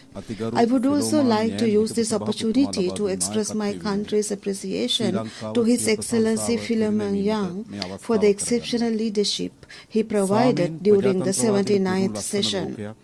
We are gathered here today to plan the future path of this organization, which has worked tirelessly for 8 decades to bring about a world of peace. It is my honor to address this august assembly for the first time as the President of Sri Lanka. As representatives of nations, we all bear the responsibility to work towards fulfilling the aspirations of our people. The decisions we make now will impact people across the world and play a decisive role in the future of this planet, our common home. Distinguished delegates, our decisions will have a very important impact on our future. Poverty, a tragedy as old as human civilization, has accompanied humankind on its journey through time. For centuries, countries across the world have faced this painful and relentless struggle. Poverty and problems stemming from it are also casting an oppressive shadow on our future. This assembly must pay special attention to eradicate extreme poverty. I believe our conscience dictates us to do so. Distinguished delegates, for centuries, many countries in the world are struggling against poverty. Poverty is a terrible enemy with many faces. Even as we gather here in the countries we represent, including in my own, children are suffering from hunger. A child's right to education is an internationally accepted fundamental right. This right is enshrined in the constitutions of most of our nations. Yet, across the world, poverty has denied this right to hundreds of thousands of children. In a world which boasts of its technological advances, how can there be children without access to education? Education is the foundation of every great nation. It is the most vital factor deciding one's future. We firmly believe that investment in education is an investment in global progress. Many developing countries are constrained in their struggle against poverty by indebtedness. Low-income countries allocate twice as much on debt servicing than on education or health care. Our people and our countries are caught in debt traps. The 2030 Agenda for Sustainable Development pledges to leave no one behind and to reach the last first. The agenda acknowledges the most critical challenge before the world is the challenge to end poverty. I would also like to recall the decisions taken at the Global Summit for Social Development in Copenhagen in 1995. However, wars and political upheavals and the COVID pandemic have obstructed the fulfillment of these hopeful agendas. I propose to you that the time has come for us to accept inequality and poverty are a global catastrophe, and we should act accordingly. Madam President, esteemed guests, drugs and organized crimes linked to drugs have become a serious concern to this world. This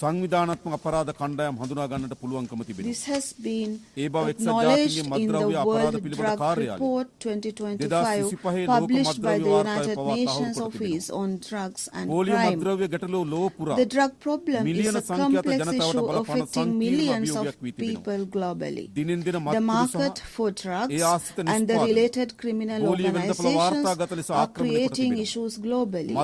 Drug cartels are turning entire states into their hunting grounds. They pose a major threat to global health and global politics, and eventually global well-being as well.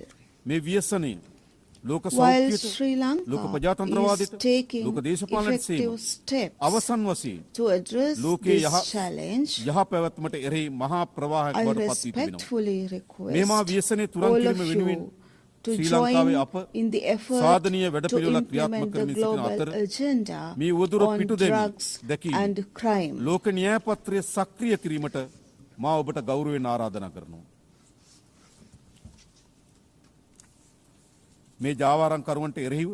I bring to your notice the need to implement the law strictly against these drug traffickers and prevent drug traffickers from taking refuge in our countries, and also to set up rehabilitation centers for rehabilitation purposes.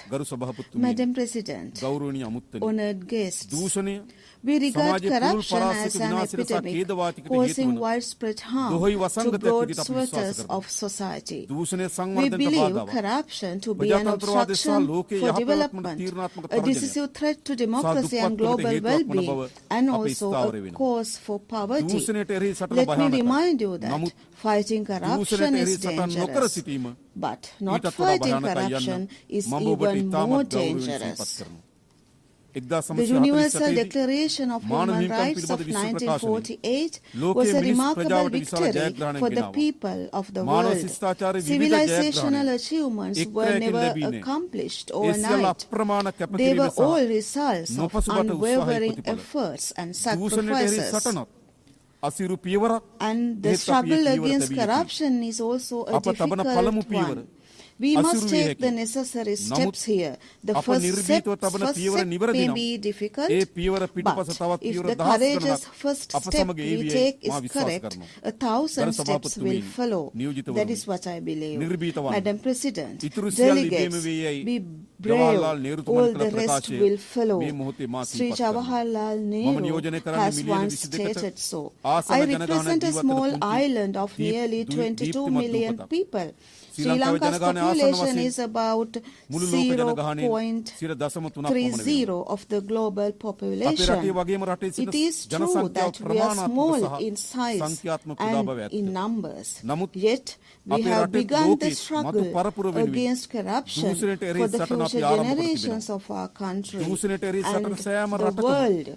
I propose that corruption should become an integral part of the culture of all UN member countries, the struggle against corruption. Madam President, I feel confident that all of you will join me in condemning war. There is no nation in the world that desires a war. The result of a war is a tragedy wherever it happens.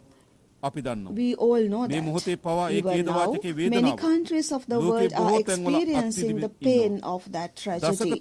As a country that lived through a 3-decade war, we know well the futility of war. No one who sees the pain and the suffering of parents, spouses, and children of the victims of war would never dream of another war. We have witnessed these painful sights with our own eyes. Even as suffering caused by conflict has reached unprecedented levels, the international community has become reduced to bystanders. Opportunistic power politics has turned the lives of children and innocent civilians into a game. No one has the right to inflict pain and suffering on another to enhance one's own power. The duty of a ruler is not to destroy lives, but to protect them.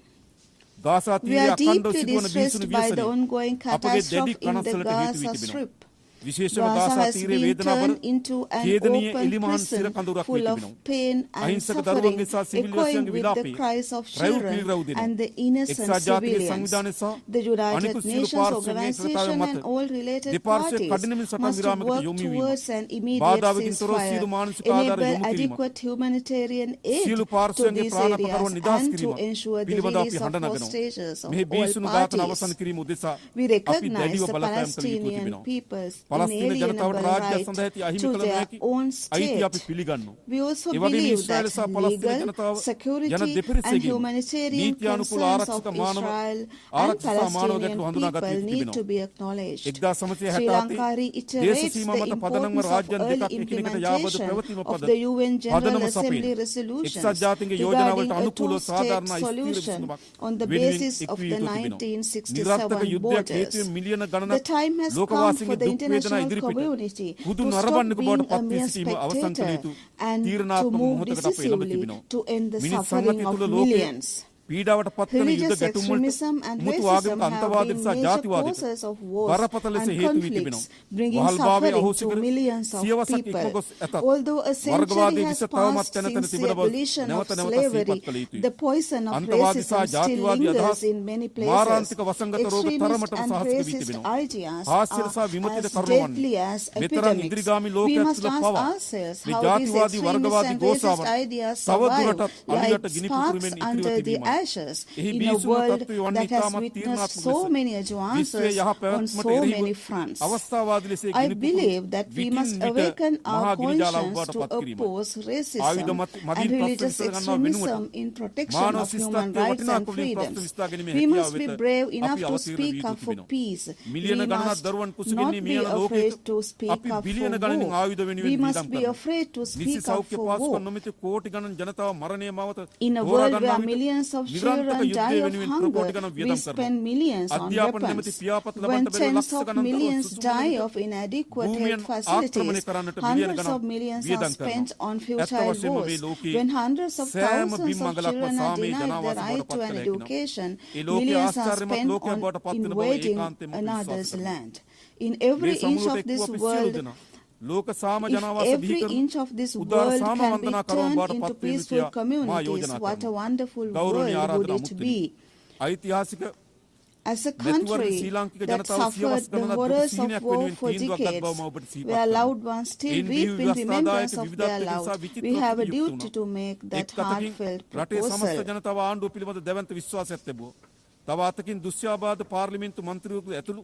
I would like to remind you that at the last election, people of Sri Lanka decided in favor of the centuries-old dream. A legislature has been established according to that decision, reflecting the ethnic and religious diversity of the country. Parliament has been established with women and other marginalized communities in representation. We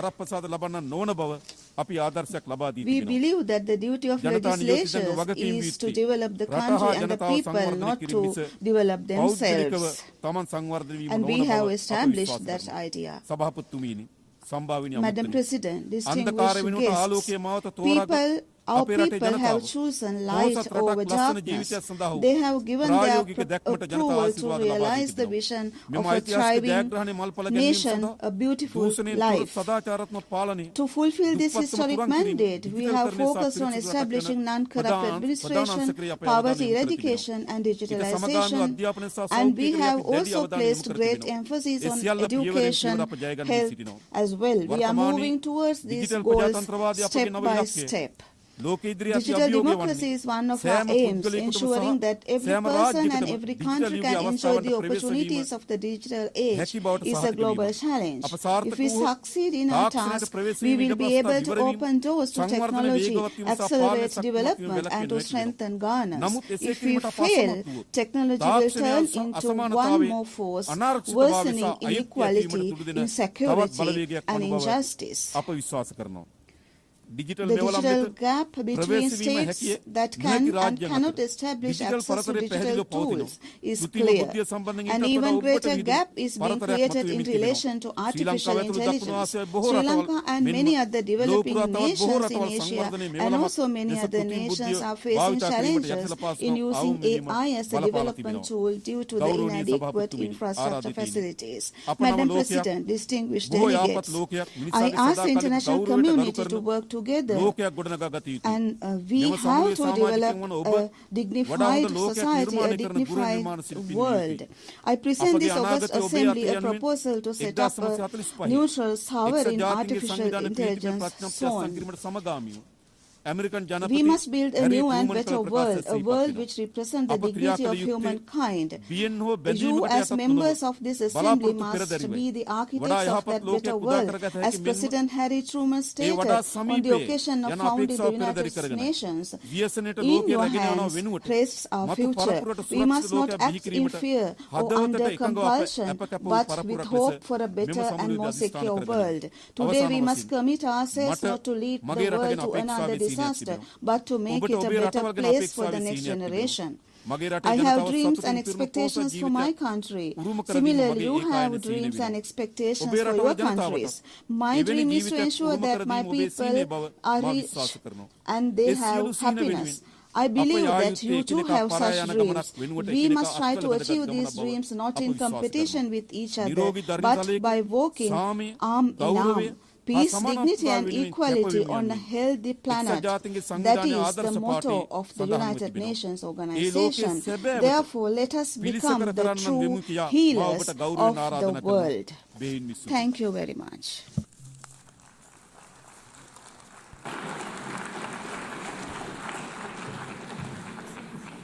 On behalf of the Assembly, I wish to thank the Head of State and President of the Democratic Socialist Republic of Sri Lanka.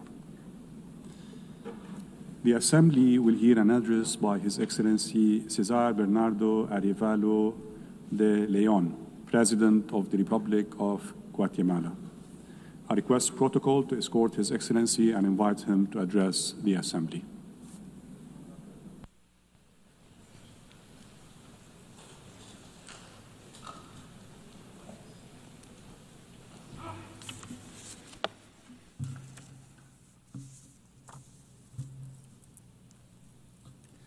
Señora Presidenta, Madam President of the General Assembly, Annalena Baerbock, Señor Secretario General, Mr. Secretary General of the United Nations, Antonio Guterres, jefes de Estado, distinguidos delegados, Heads of State, distinguished delegates, delegadas, damas y caballeros, ladies and gentlemen, muy buenas tardes. A very good afternoon to you. Ninkam Chakhun Resilal, Tuktuk Ilal, Ut Sail Cholejil, Chok Reheb Litenamit, Sara Uchichoch, Sa Ishkabaeb, Likaib Chi Tenamit Re Guatemala. Traigo un mensaje de paz y armonía a los pueblos del mundo to the peoples of the world, de los cuatro on behalf pueblos of the de four Guatemala. peoples of Guatemala. Estas palabras vienen desde el These centro de words América, come from the heart of desde the los Americas, territorios que durante siglos ha from habitado el the pueblo lands quechí inhabited en el for norte de centuries Guatemala. by the Quechua Les people in saludo con northern el idioma que Guatemala. se habla I greet you en la in the región language de la Vera spoken Paz, in the region de la of paz Vera verdadera. Paz. That means Esa true región que peace, solo pudo a ser region incorporada that al could gobierno colonial only español por medios be incorporated pacíficos into the tras Spanish 20 colonial años administration de through digna peaceful resistencia. means after 20 years of dignified Traigo resistance. conmigo esas palabras para llamar And I present these a la paz words verdadera to call que hoy for parece the tan lejana. true peace which today seems En so el calendario distant. ancestral de los pueblos mayas, los periodos de In the 20 ancestral años calendar of se the Mayan llaman peoples, catunes. periods of 20 years are called Por eso podemos catunes. decir que en 2025 So se in cumplen 2025 we can say that catunes 4 catunes desde will que se have fundó la passed since Organización the de United las Naciones Nations Unidas. was founded. Eso implica que estamos cerrando un ciclo This means that e we are iniciando closing one cycle. Se abre ante and nosotros una opening another. oportunidad para buscar el Before bienestar, us, we have an para opportunity reflexionar to seek y reparar, well-being, to reflect para and hacer repair, justicia, to achieve para justice, empezar de nuevo. and to begin anew. Hace 80 años los pueblos y los gobiernos del mundo decidimos fundar una nueva manera de relacionarnos. De los escombros de una guerra que conmovió las convicciones más profundas de la humanidad en todos los rincones del planeta, emergió la certeza del diálogo y la cooperación como herramientas centrales para construir el miedo, la consternación y la vergüenza en esperanza, responsabilidad y compromiso firme con la paz. Hoy, las sombras de la guerra aparecen de nuevo en el horizonte y los abusos militares cometidos contra comunidades vulnerables ofenden a la humanidad entera. La crisis actual es un golpe de realidad, pues está claro que no hemos hecho lo suficiente para alcanzar el ideal de un mundo donde la vida y la dignidad de todas las personas se respete de forma incuestionable. Debemos recordar el impulso transformador de 1945 y la valentía de aquellos líderes que se atrevieron a pensar que un mundo de paz, justicia, solidaridad y armonía era posible y comenzaron a trabajar para construirlo.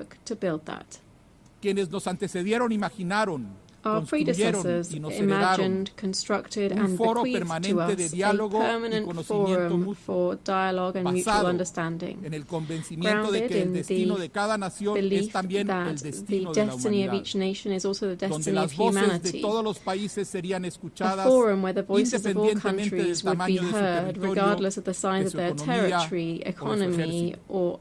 Un foro multilateral guiado por el principio de igualdad soberana, hacia la paz in the pursuit of peace and committed to preventing the repetition of past suffering and ensuring the full enjoyment of human rights. Esta organización se construyó sobre el principio de que ninguna nación puede garantizar por sí sola la seguridad mundial. Debió habernos quedado claro que el poderío sin controles efectivos tiene el potencial de producir rupturas irreparables en el tejido de la humanidad. Debemos haber aprendido que los avances en la ciencia y la tecnología pueden producir catástrofes inimaginables si los dejamos en manos de un poder sin freno. Debimos haber aprendido que cualquier mecanismo internacional necesita incluir acuerdos fuertes, vinculantes y ejecutables para ser eficaces. Señoras y señores delegados, ¿cuánto ha cambiado el mundo desde 1945? Esta organización contribuyó significativamente a los procesos de descolonización y ha contribuido a la finalización y estabilización de conflictos armados en todo el mundo, incluyendo mi país, Guatemala. Los distintos órganos de las Naciones Unidas han buscado activamente el bienestar en todos los rincones de la tierra, logrando avances importantísimos a través de la cooperación y el apoyo mutuo en ámbitos como la salud pública, la protección del medio ambiente, el combate a la pobreza y la promoción de la igualdad. Guatemala ha experimentado de primera mano el parteaguas que supuso Guatemala saw firsthand the watershed represented by the founding of the UN in terms of how it established universal multilateral diplomacy as a way of addressing conflict. Our country attended the San Francisco conference with the drive and transformative enthusiasm of the democratic revolution of the 20th of October 1944. This was a revolution that today remains a fundamental touchstone for continental aspirations of sovereignty, dignity, and genuine independence.